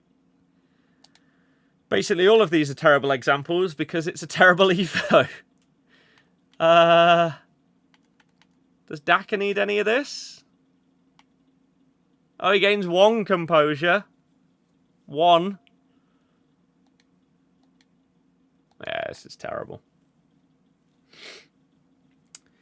The weekend of Vardy missing a pen. I mean, sadly, it's just expected now. It feels like Vardy is cursed, and no matter what he does, he's not getting these last 2 goals to get to 200. Have I heard Wolves are talking about having Vardy for next season? What are your thoughts? He's past his best, right? That is understatement of the year. Yes. Vardy should have been dropped from our starting 11 probably 4 months ago. But because he's Jamie Vardy, he isn't. If you had brought in a player, for example, Odsonne Edouard hasn't got a single minute under Van Nistelrooy. Right? Yet, if it was him in Vardy's position, he would have been dropped. Months ago, if he was putting in the performances that Vardy has. He's underperformed his XG by 4.5 this season. And a lot of that is coming games where we had the chance to go 1-0 up, but Vardy missed it, or put it straight at the keeper, or something like that. He's in a rotten run of form, and I genuinely don't think he's going to get these last 2 goals now. Although we do play Southampton and Ipswich, we're playing 2 championship teams. That's his chance, right? But with the announcement, it does also mean he's going to be starting all of the remaining games, which I know it doesn't matter in the grand scheme of things because we're already down. But yeah. Meh. Hopefully we'll make it 7-7. You genuinely could. I free hit on... let me show you. I used my free hit on Fantasy this week.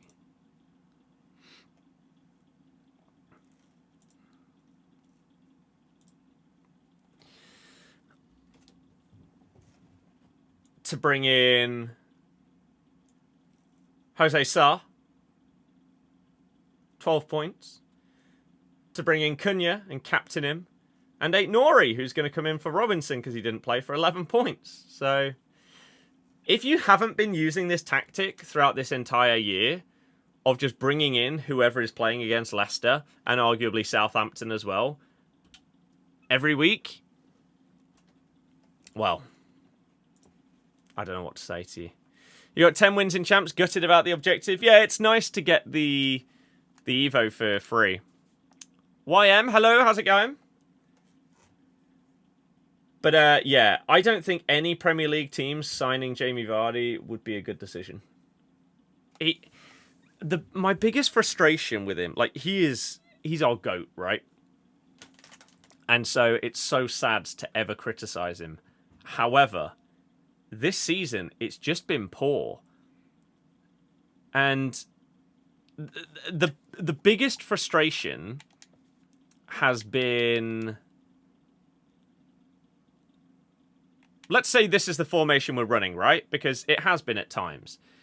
If our right winger has dropped deeper towards like this DM position to try and either like provide an option or something like that. If the ball is with our right back down there and your right winger is not in this position, what should the striker do? They should move over to the right to provide an option for the ball to be played down the line. But he doesn't do it. He just stays in the middle, doesn't provide an option, and then if the ball does go centrally, then he's on his heels a lot of the time because he's not expecting it to go there because he's in the middle instead of on the wing, giving that option. Which is why I know a lot of our fans slate Daka, but his movement and his effort is levels above Vardy. I mean, this season their finishing's probably been on par. Daka's is like last season. Daka was painful. Like his position, his finishing at times was dreadful, absolutely dreadful and embarrassing. Like the miss against Leeds is PTSD every single time I think about it. Luckily, we still won the league. It was fine, right? But Vardy this season, the one thing you can normally rely on is even if his pace is less or whatever, he's not involved in the build-up play, you give him the chances, he'll score. Nope. Not this year. Not this year. I don't think that any Premier League club signing him, I don't think it would be a good decision. I don't think that he would improve them. I just don't think it makes any sense for them. Like, he might still think that he can play at that level, but the evidence from this season suggests that that isn't the case. And unfortunately, the GOAT has ran out of steam. When does Champs finish? My assumption was that Champs finished this morning at 8 AM.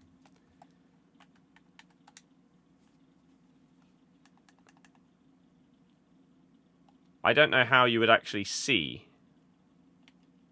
if it's still open, if you've already played it. Oh. Right there. Well, apparently Champs finishes... Okay. So you can play Champs on a Tuesday. That's really good to know. I didn't know that that had changed. I didn't see anyone mention that. Interesting. Your best mate is friends with the Canadian centre-back. That's pretty cool. Well, yeah, I played mine yesterday. I mean, I got 11, so I'm not upset with it. That's as good as I can really hope for.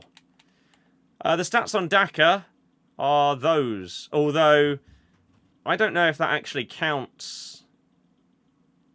The majority of the games that he's played recently, which has been in the Cups.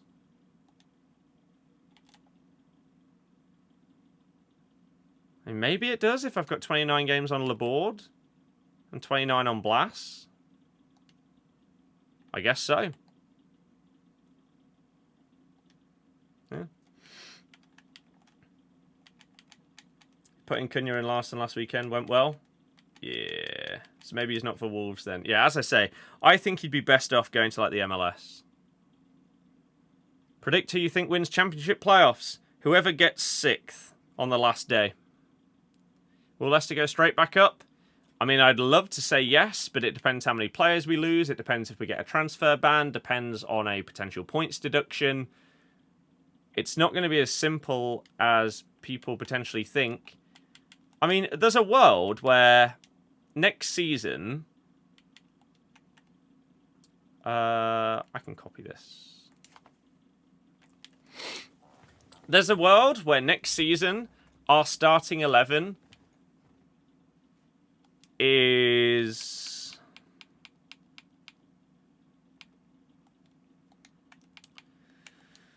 Mavididi on one side, Fatawu on the other. Is there a world where Bilal stays? Maybe. It depends how much money we potentially get offered and everything like that. This will probably be Daka. Down here, you would say it's probably going to be... Oops. Skip. And then I'm honestly not sure. Would it be Winks? Would... Like, Wilf is apparently available for 9 mil. Booba will be about 10. So would they both go? No one's going to sign Skip for anywhere close to what we signed him for. Is Rude going to stay and therefore have to make up with Winks? I don't know. Ricky P, Farce will go.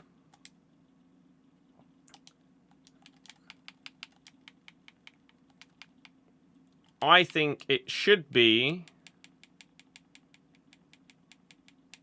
Ugh.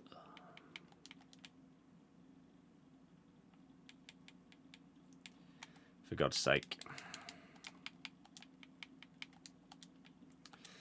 Ben Nelson.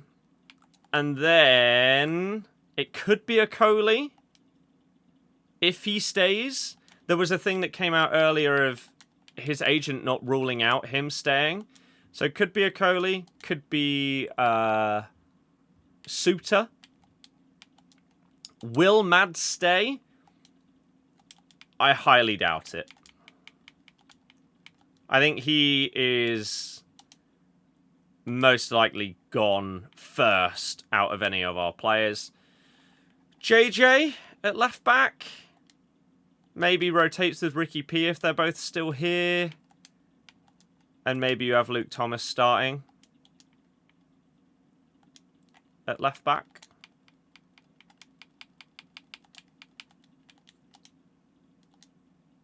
So maybe it's something like this.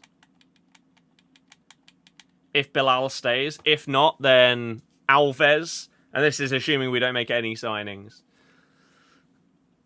Who's Leicester's worst player? Oof. Goodness me. This season, there are countless names that are in with a shout. I don't know if there's a specific answer. Because so many players have been so poor this year. Bilal is a 10. So this is... Like, if you had that as a front four in the Championship, you should, in theory, just absolutely dominate most games going forward. If Bilal does leave, and we are left with Will Alves, then it might still be fine. If we can keep our wingers that were so good together in the Championship last time together for this one, then fat dub. Do I think Wrexham are heading straight to the Prem? Absolutely no chance, no. It'd be funny if they got relegated again. Yeah, if Fatawu and Ricky P had not been injured this season, our right side would genuinely just be completely different and would have been a massive difference maker. If Steffi had been starting the whole season, I think that would have been better for us as well. But, oh well, here's what it is. Wouldn't mind Winks, IMO, best player in the Championship. He was very good. There's also a world where Vestergaard starts, actually, as well, to be fair. He's still got 2 years on his contract, and in the Championship last time, he was very, very good at what he did. So, maybe he starts. Maybe I need to try and get some Evos on some of these guys ready for the remainder of this game. I feel like your wingers could get into low-end Prem teams. It's hard to say with Abdul because we haven't seen him properly in the Prem. Steffi, I think so. I cannot believe that he was so limited in his game time this season. It's one of the big negative marks on Van Nistelrooy for me. JJ comes straight to mind. In terms of worst players, JJ's been at fault for so many goals this year, yeah. In terms of like how their season has gone this year, it might be JJ. He's been dreadful. Who do I think is going to get Championship playoffs? Absolutely no idea. No idea. But I think whoever clinches it potentially on the last day and finishes in 6th is going to win them.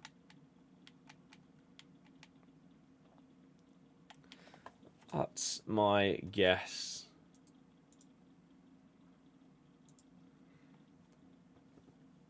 If Millwall get playoffs, it seems. Hell yeah.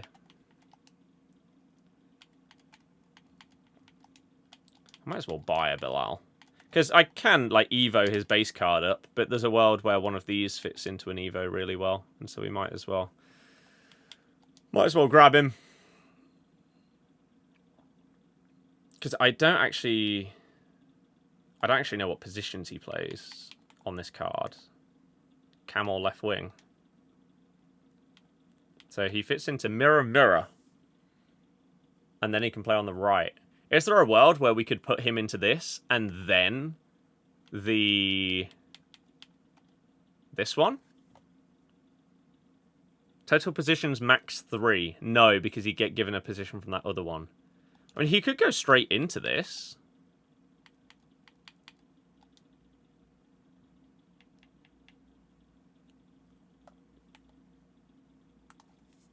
Takes him to double 5-star. He lacks curve, but the other passing stats are fine. He does also like long shots, which for a cam is not ideal. but he does have finesse plus. The dribbling's great. The pace is great. 3 really nice playstyle pluses. Some good normal playstyles as well.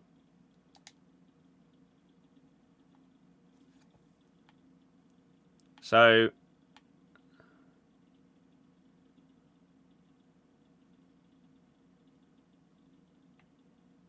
are you supposed to gain... Oh, he doesn't get low driven shot because he's got too many playstyles. That's fine. I mean, I might have to do this. Because then if you put on a chem star that boosts shooting and passing, maybe you get long shots and curve boosted up. Let's have a little look at that. Let's just use it on a random player. Or we can use it on him. So, what would it be? Shooting and... What was it? Passing. Deadeye. Does it boost long shots and curve? It does. Only by 4, though. I wonder if there's something else that can boost it by more. Because that would be ridiculously good. Like, is there something that does shooting, passing, and something else? Maestro? That gives you 8 on long shots, but no curve. So I'm not sure if there's a world where we can boost those both up by a good amount. Although, again, I don't know if it really matters because he has finesse plus. Like, do your stats matter when you have the playstyle? Is the question. I'm not sure if they do. So, there's a world where having those a bit lower isn't actually that bad.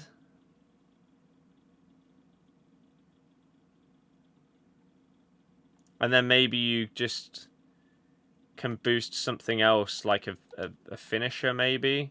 That doesn't boost long shots, of course it doesn't. God's sake.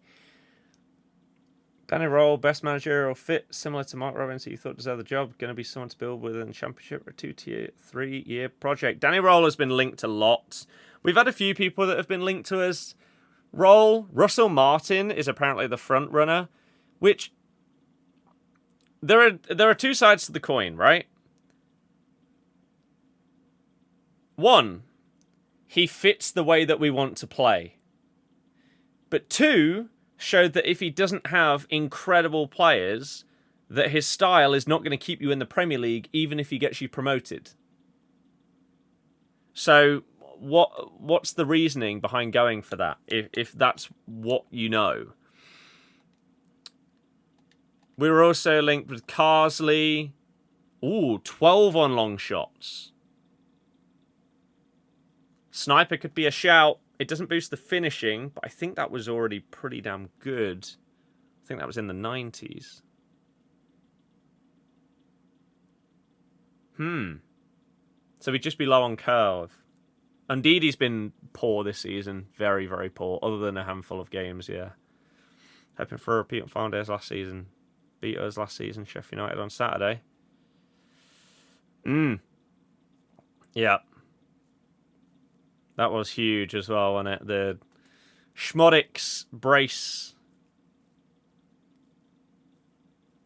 His second one, was he like through on goal from like 40 yards out? Just him and the keeper. He just went round him. Something like that. Can't remember exactly. You know how his stats mean nothing if it doesn't have the playstyle. So you imagine it's the same other way around. Maybe. Had to dip, had a potential ticket to last day. Watch us lift the title, secured it in a better mood. Nice. That's solid. Pretty much ran from our half. Because the game was over, wasn't it? Like, weren't you already... You were either a goal or 2 up, and it was late on, and we just overcommitted because we had to, if we wanted to get anything out of it. Well, okay. That's cool that we have a player that very, very much fits the the Evo. Oh, what did his composure go up to, though? What did that composure go to? Architect, I don't need as much as that. Where is this thing? Was it not at the top? Dribbling in the shadows. Where are you, Bilal? What did your composure go to? It went up to 92. Okay, so that's fine. So yeah, long shots would go up to 90. Strength would go up to like 82 with that chem style.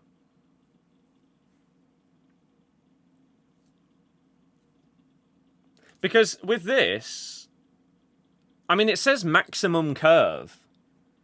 So therefore your curve stat doesn't matter, in theory, if it's doing it with maximum curve. So you'd want to boost the long shots. So if we put whatever chem style I just had on, then your other shooting stats would get a boost, but his long shots would go up to 90. He'd have enough pace, his dribbling would be great, and his passing, for the ones that matter, are also going to be good enough. I think we have to go with this Bilal. Card looks great on him. Whatever was injured, golf lesson looking on. I'm not sure. I'm not sure, because I'm also ill alongside being injured. But it's most likely... Like, I don't know if there's an... Because obviously these are your pecs, right? I don't know if there's another muscle to the side of your pec that's what I did. I don't know. But I went to the doctors and they said that they agreed that it was some kind of muscular injury. So I've just been resting it. I've not been doing anything like that. I've got my appointment with the physiotherapist on Thursday morning. So I'm going to see what they say. And if they say that I'd be okay to do a lesson, then hell yeah. If not, I'll have to push it back and maybe give it another week or two. We'll see.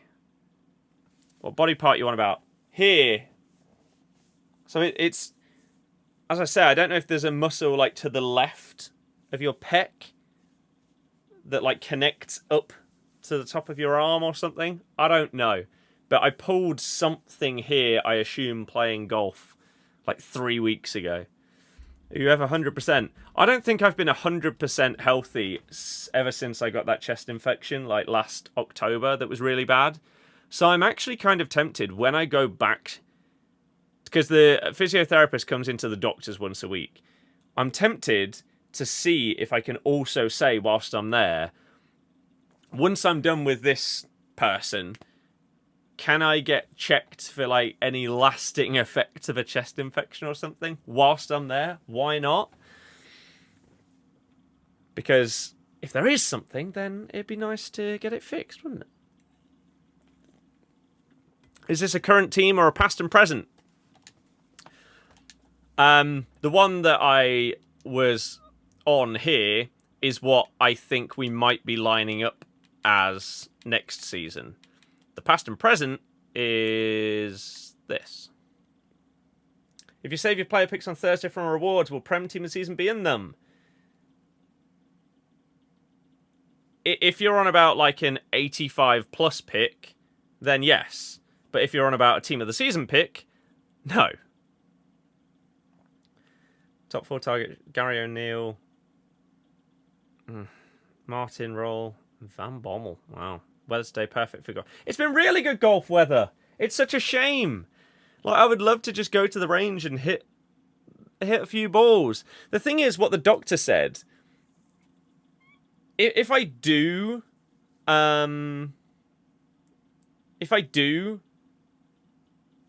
any form of like exercise right now, it won't necessarily make it more injured. but it would slow down the recovery. So I'm waiting until Thursday to see what the proper physiotherapist says, because I'll go with what they advise and go from there, because I've been loving getting into golf and I would rather not risk injuring myself further by doing something silly early on, especially just ahead of the aim of having lessons and going out on a course for the first proper time. Won't swing properly injured either, the brain won't allow it. Exactly. But also, one thing I'm hoping for on Thursday is, like, what stretches and exercises should I be doing every single time I go to the range from now on? Like, is it just simple stretches like this or whatever? Maybe. I don't know. But I'm looking forward to hopefully that being a relatively straightforward thing and just getting some advice and then going from there. Surely you need Slabhead in there. I don't think I have him. But yeah, he could go in. No, I don't have him. Yeah, he could, but I don't know if he's better than either of these. Olen, yeah, it's not bad, is it? Who do you think goes up next year from Championship? The teams that came down, probably, because that's just how it's going to work from now on. You go up, you come back down. You go up, you come back down. Like, look at this fast card is an absolute joke. All the defending play styles. Obviously, Defender ++. Can also play at DM. Pace is perfectly fine. Shooting's irrelevant, but 99 shot power is all you need. Passing's perfect. Dribbling stats, ridiculous. Defending and physical is great as well. 5-star weak foot. And then Big Wesley. I mean, maybe there's a world where Maguire's as good as this card. Maybe. One last year, hoping for a 2-peat. Go on. Good luck. Will, I don't know. I will be honest with you. When it comes to who our manager is going to be next season, I don't care. And the reason why is because I genuinely don't think that it matters. If we don't get a transfer ban, then with the squad that we have and the funds that we have, in theory, you should be comfortably challenging for playoffs at a minimum. And I think that would happen really with any manager. Just because of the level. But then the question is, how would they do if we got promoted? And again, I think the answer is the same for basically all of them. We'd probably come straight back down. Would you care if Brendan came back? There's no way he would dare. You think transfer ban would be worse than points deduction? Absolutely. Absolutely, because we need a reshaping of everything. Kante at CDM would be perfectly fine. He gets full chem as well, but Braybrook, because I can. Is there any world where Dewsbury Hall comes back to us? I highly doubt it. Highly, highly doubt it. Like, if he's not going to get any game time, if they can't sell him, maybe you could have him on loan. But I highly doubt it. Highly, highly doubt it. You say surely anyone but Rude. See, I did. Some of you might not know because either you're new here or you just don't know that I do it. But I have a football TikTok account and football Insta and football YouTube channel where we do vlogs for all of the games. We do discussion videos, predictions, reactions, all of these kind of things. I did an hour-long video talking about relegation where I went through everything basically every fixture, every player and their performances, both of the managers, the board, hierarchy, what players I think will leave, should be sold in the summer, etc. Everything. And when you look at it and you go through it, there are some things that Ruud can absolutely be blamed for. For example, not starting this man. Right? That's a managerial decision that I don't think anybody can justify. It simply doesn't make sense. You've also brought in Koulibaly, who's actually looked good, but then you're not playing him at all. Is he injured? If not, then why is he not playing? Don't know. And some of his sub decisions and stuff like that have been absolutely baffling. He's also not dared to drop someone like Vardy when he should have been 4 months ago. And so those things you can blame. However, you can't blame him for individual errors. I think it's with Koulibaly, he was a Cooper-era signing. That doesn't make any sense. Koulibaly was bought when Van Nistelrooy was our manager, and had been for at least a few weeks at that point.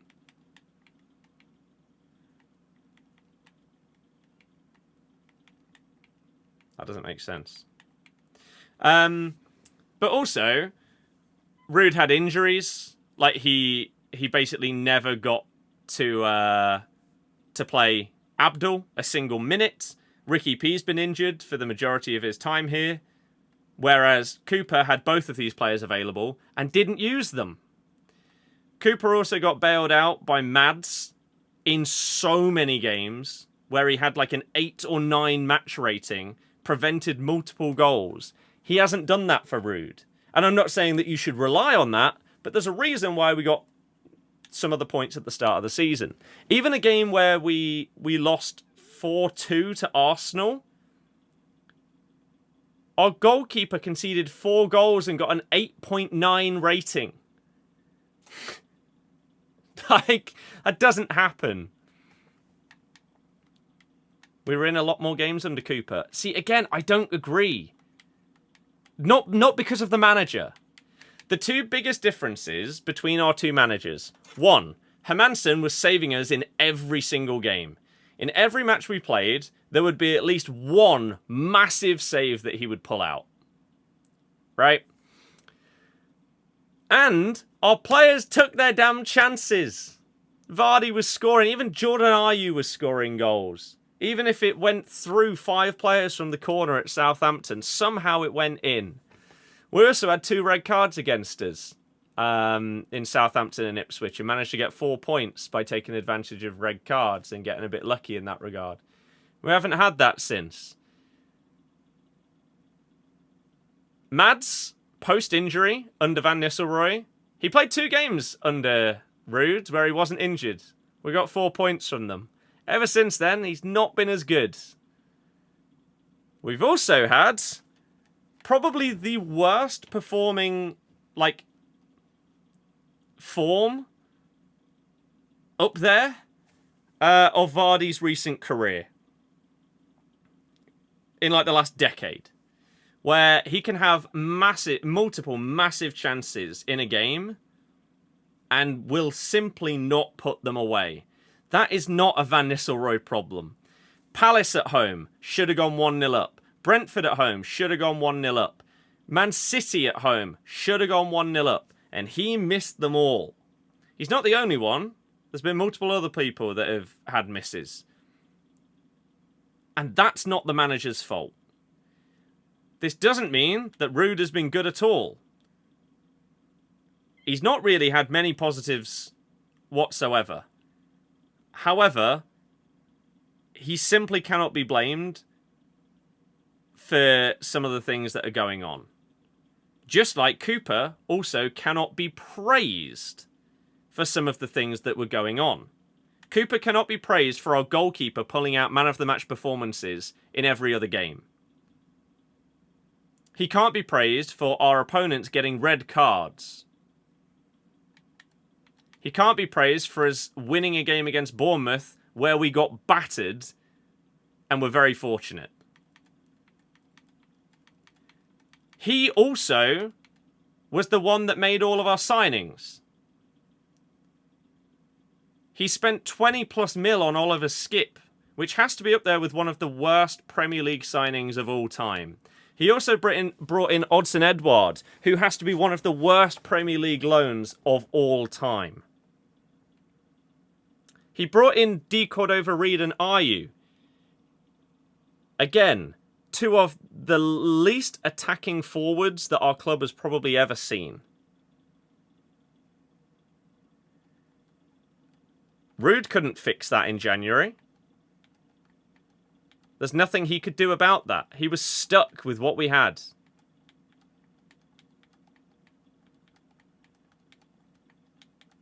I think both of them have been shocking, really.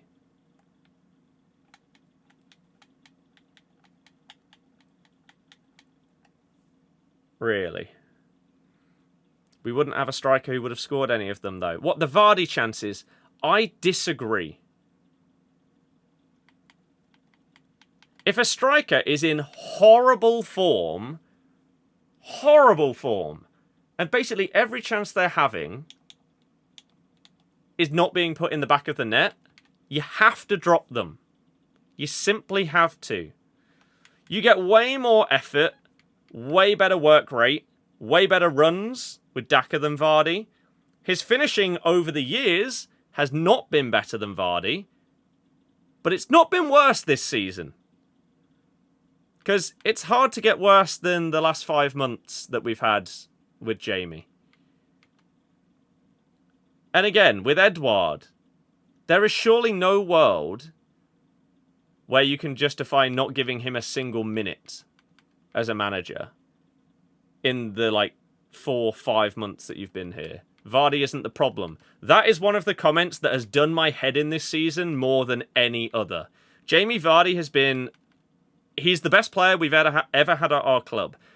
Could potentially be the best player we ever have in our lifetime.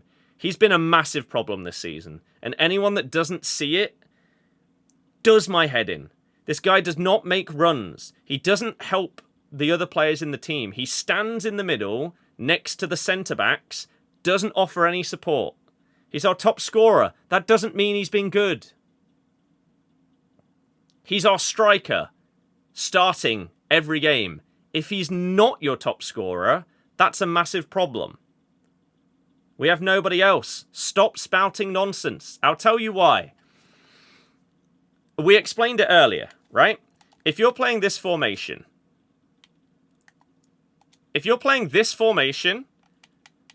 with one striker, which is what we've played for the majority of the season, it's normally Vardy. Well, in every game it's Vardy. If your right winger has come infield in any way, shape or form, either to receive the ball or to try and help your players on this side of the pitch move the ball forward, your striker should move over closer to this part of the pitch. Does Vardy ever do that? No. He doesn't offer any support. Is it because he's 38, 39 going on? And his legs have gone and he cannot sprint enough in a game? Most likely, yes. So why are you playing him for 90 minutes if he can't offer the support? Does he put... So he doesn't make the supportive runs that Daka does. He doesn't press anywhere near as much as Daka. It's not even close. The work rate difference is night and day between these two players. But because one of them is called Patson Daka and one is called Jamie Vardy, people are blind to it. If they were performing the other way round, people would want Daka dropped months ago. But because it's Vardy and he has all this history, he gets a pass. That's not how it can work. You can't play someone on sentiment. Otherwise, you get in the position that we have. And that's not to say that Daka would have 20 goals this season. but we would have more chances. And you would have more in the build-up because of how he plays, and you'd probably win the ball back more further up the pitch because of the way that he presses. It's really frustrating that Jamie has got away with so much this season because of his name. If you had signed a player that had come in the summer and had put in the performances that Jamie has, everyone would be saying that it was a dreadful signing. He's flopped massively. Why on earth are you playing him? That's the problem that we've had with him.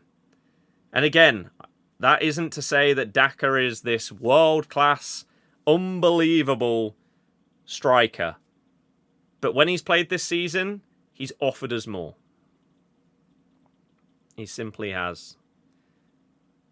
And the fact that Edouard has not got a single minute is pathetic. Because he offers you, like, more physicality and something different. Why would you not give yourselves the opportunity to have a different option, at least on the bench? It's bizarre. Since the turn of the year, Vardy and El Khanous have been the only ones putting any kind of effort in. That is such nonsense. You've just ignored everything that I've just said. It's simply not true. Bilal, I'll give you. But Bilal works hard every single time he plays. He does. But Jamie, I've literally just explained multiple reasons why that isn't the case. You don't get any support from Jamie. If the ball is with Ricky P down here, and your winger isn't in this position here, Vardy will stand with the centre-back. Instead of pulling out wide and trying to help progress the ball up the pitch, he stands there. And then when the ball does go towards him, he's flat-footed. He's not ready. You don't win football games with just a striker. It's 11 players. What a pointless thing to say, though. We're talking about one of the positions on the pitch that is underperforming massively and yet isn't being dropped. Won't have half of these players next season anyway. I mean, this is what I think that we will potentially line up with next season, so I'm not really sure what you're on about. There's a reason why this is a very different team to the one that's starting week in, week out right now. Because, like, they're going to go. Buonanotte is not going to be here. Vardy's gone. Booba and Wilf are going to go. Fast is going to go. Hermansen's going to go. Bilal will probably go, but we're putting him in here for hope. If not, then it'll be Alves, and this is assuming we don't sign anyone. Leicester will have to sell. I mean, we don't have to sell, but we will. Because we'll get offers for some of these players that hopefully would be reinvested well. But I'm not sure I have faith that that would happen. It's like us with Meslier. It took like 40 games to drop him with multiple clangers. Yes, Meslier is a great comparison. I know that he's obviously not at the level of Vardy in terms of like a club legend or whatever. The arguable GOAT for Leeds.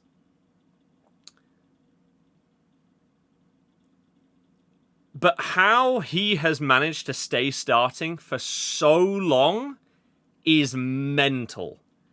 I don't think there's been a season in like the past 3 or 4 with Meslier where you haven't expected at any minute for him to make a mistake.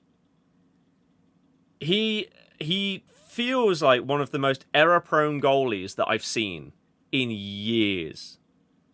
And there's been so many goals that have been caused because of him. Like, I can't remember exactly who it was against. I think not last season, the season before in the Prem, where he like miscontrolled it and like it went out for a corner when it was just, what on earth are you doing? And then you conceded from the corner. It's just mental. Only manager that dropped in before was Allardyce. That's ridiculous, isn't it? Mads, you wouldn't mind us looking at as well as midfield. Probably need a goalkeeper overhaul. I would be shocked if Hermansen is not at Chelsea next season. Ancelotti has been linked with us. Yeah, not Carlo, but his son. You think Daka will go? I think Daka only goes if we do not have a transfer ban. If we do, we have to keep him. If we don't, then you could sell him and you bring in... You probably promote Evans and you probably go and sign someone else. Do I think if we got Ben Doak on loan, it would have helped us? Not close to enough. Not close. What you're saying is it's 10 underperforming players, not Bilal. So exactly, Jamie's underperforming.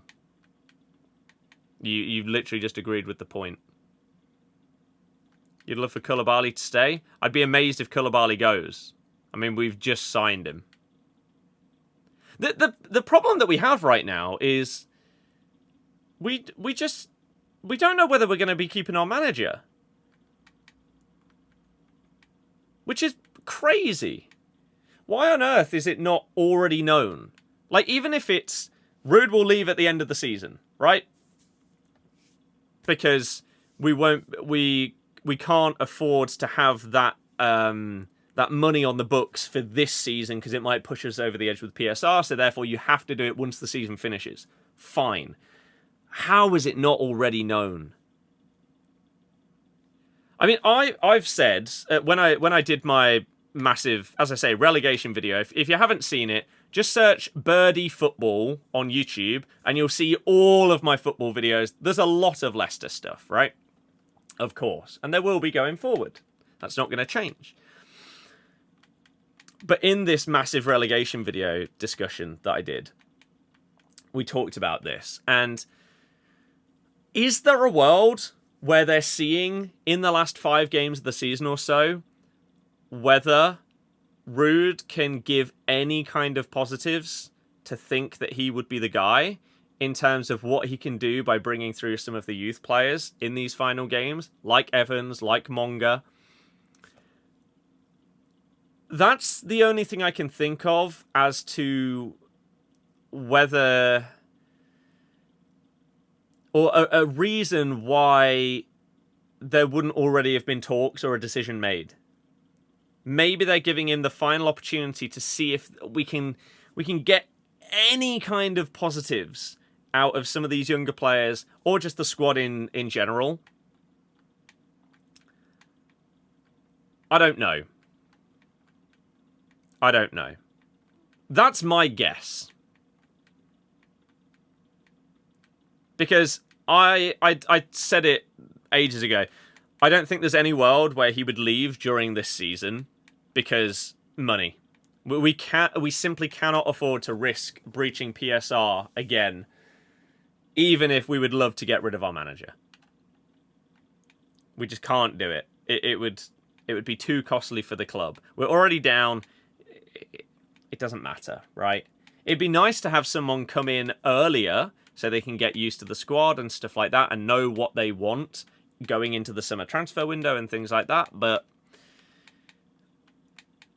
there's a world where if you know that you're getting rid of him in the summer, then you can already potentially be talking to targets and knowing who you would like to bring in when he goes.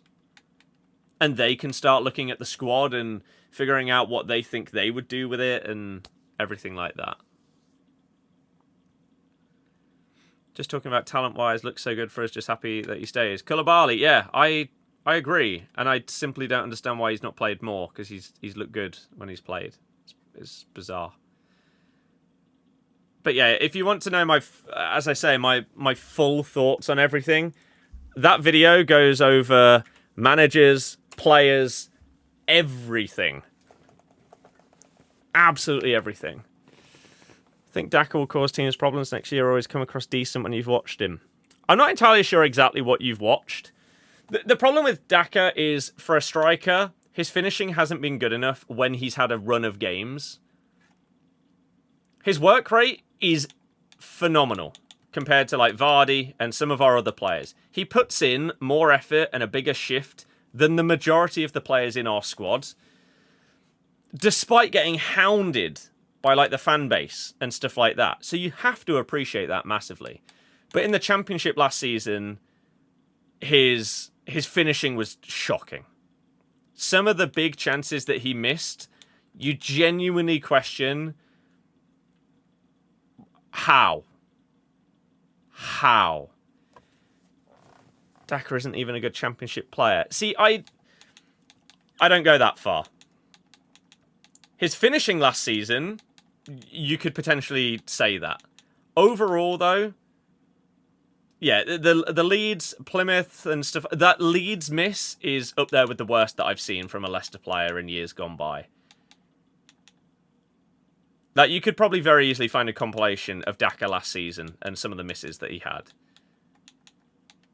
However, some of the misses come from his movement and his runs to create the chance in the first place, whereas other players wouldn't have made the run and wouldn't have had the chance to miss. I know that's not justifying the miss, but you are creating the opportunity to get there.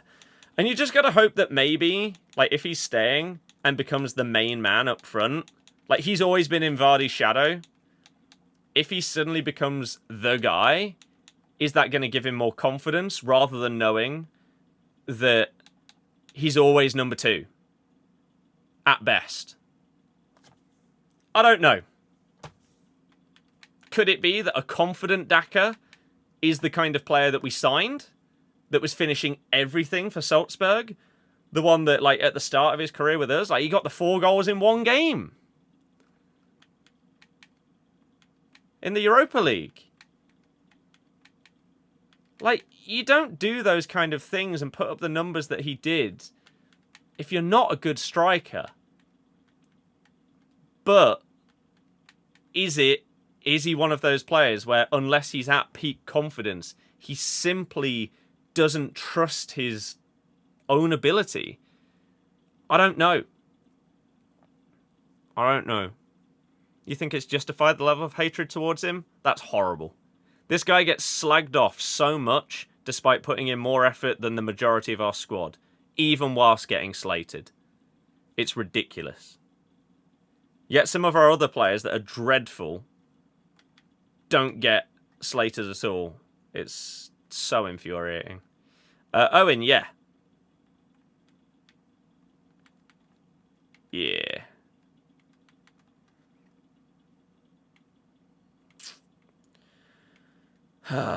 It's... I just wish that we knew everything now. Like, can we just fast forward to the point where we know who our manager's going to be? Are we getting a points deduction? Are we getting a transfer ban?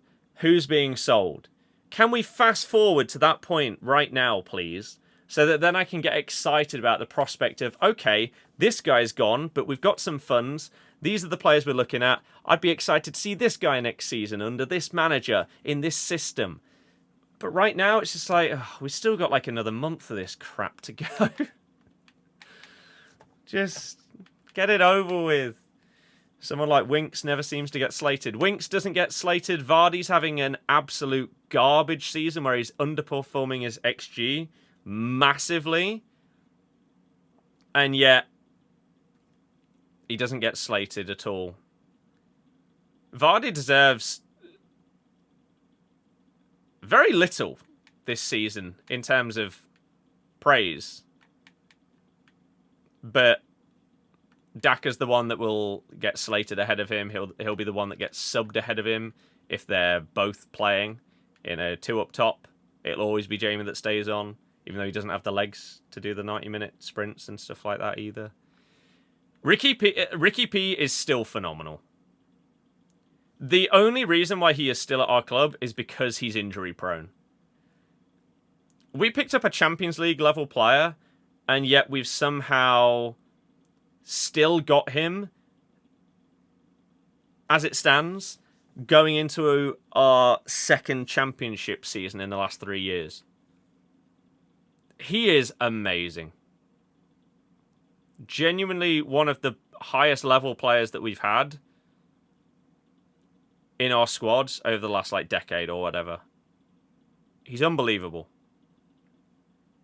And as I say, the only reason he's still here is injuries. Otherwise, he would have gone to a Champions League club after us.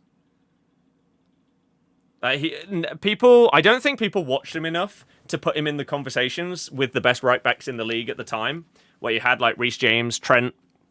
People would say Walker as well. Ricky P was up there, but injuries killed him having the level of career that his talent deserved, which is a real shame. However, it has meant that we have kept hold of an amazing player and an amazing guy.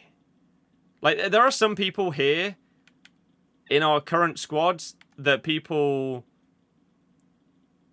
would happily see the back of.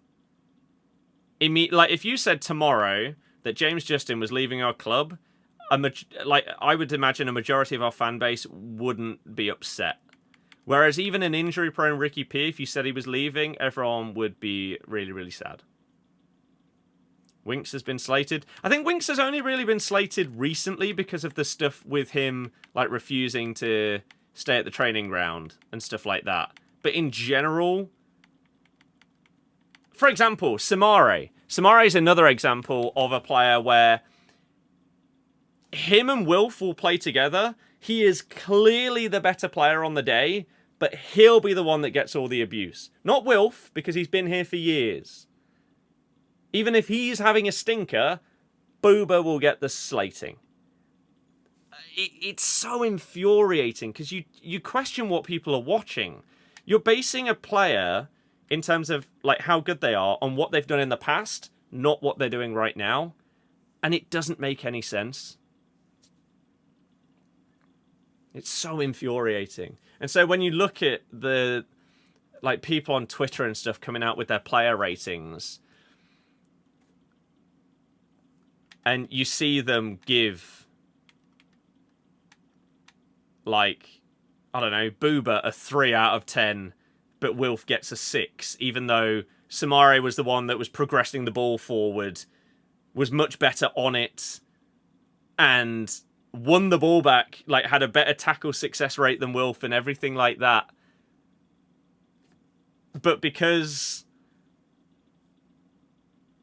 Wilf has been here for ages, he's immune to the negativity.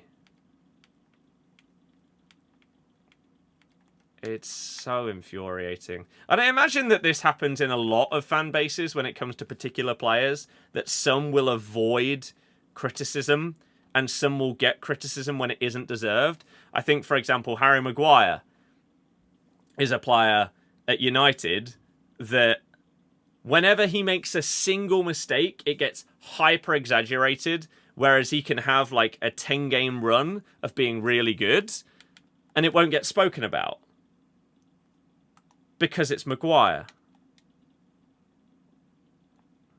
And it's sad when that kind of thing happens. JLC, exactly. Olan, thank you very, very much for the gifted subs. What an absolute goat. Thank you for the support and generosity. You're incredible. It makes a big difference. I appreciate it, man. And yeah, Killer and Nathan, enjoy those subs. Olan's incredible. Booba's annoying, though. Has an 8 out of 10. Then next week has a 3. I don't think that his bad performances are as bad as people make out a lot of the time. I think people look at him and think that because he's not sprinting all the time and isn't ridiculously fast, that he isn't putting in as much effort and stuff like that. But the quality that he has on the ball compared to like Wilf it's night and day. It really, really is. I think that Booba's one slightly persistent issue is not tracking a man properly. There are times where a player will make a bursting run through the middle and you would potentially expect him to go with that man and make the defensive run.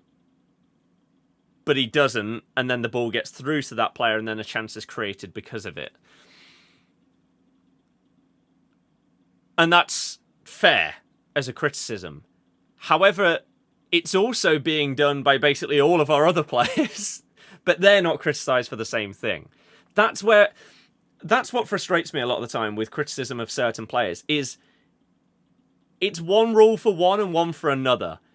The Vardy situation. He doesn't get criticised for things that Daka would. And that's really annoying. The same with Samare compared to Ndidi and other players like that. It's a bit dumb. Matters is sick, yeah. Sammy Braybrook. Hell yeah. I don't know if he's had a good season this year at Dundee.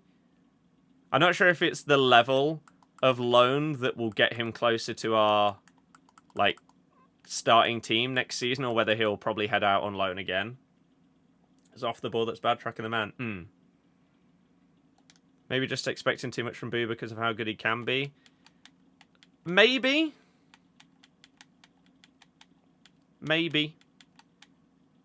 Alfie, I'm on Xbox. Booba hardly breaks a sweat, though. See, again, I disagree. Just because he's not sprinting constantly. But if it was all about sprints, then Daka's the greatest player at the club. But then he gets slated.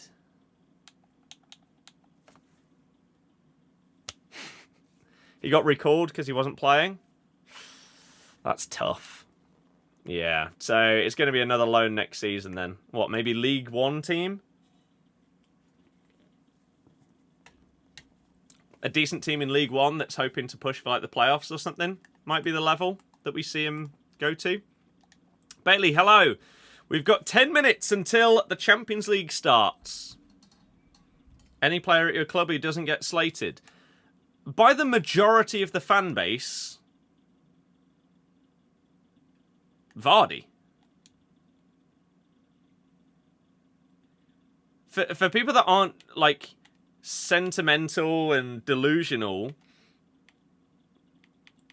there's lots of criticism that comes in for Jamie when you're actually fair and balanced. But most of our fan base aren't. And so he doesn't get any criticism at all. Wilf barely gets any criticism. I'm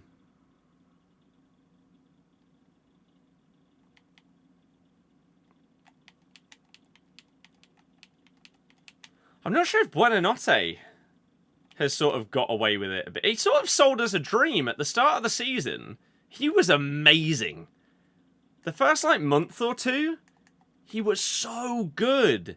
But then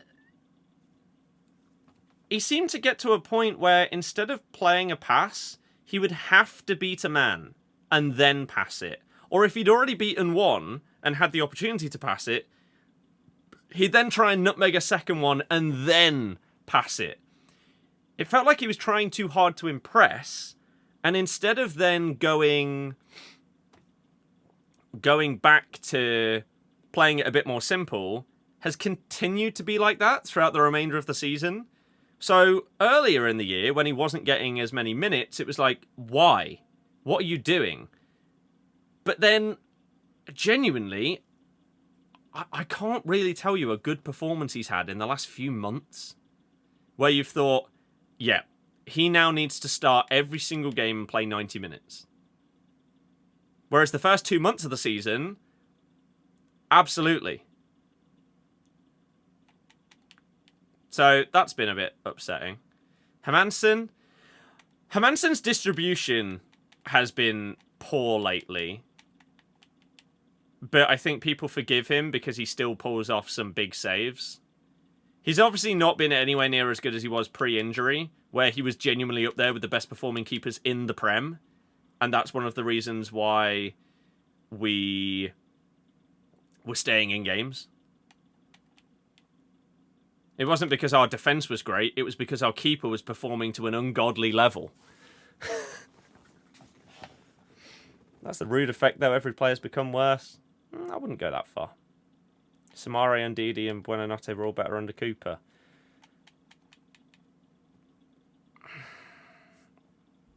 don't know if I agree with that.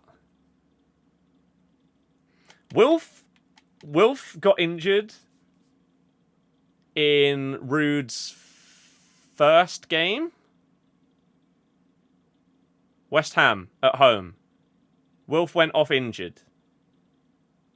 And ever since that injury, he's been pretty crap.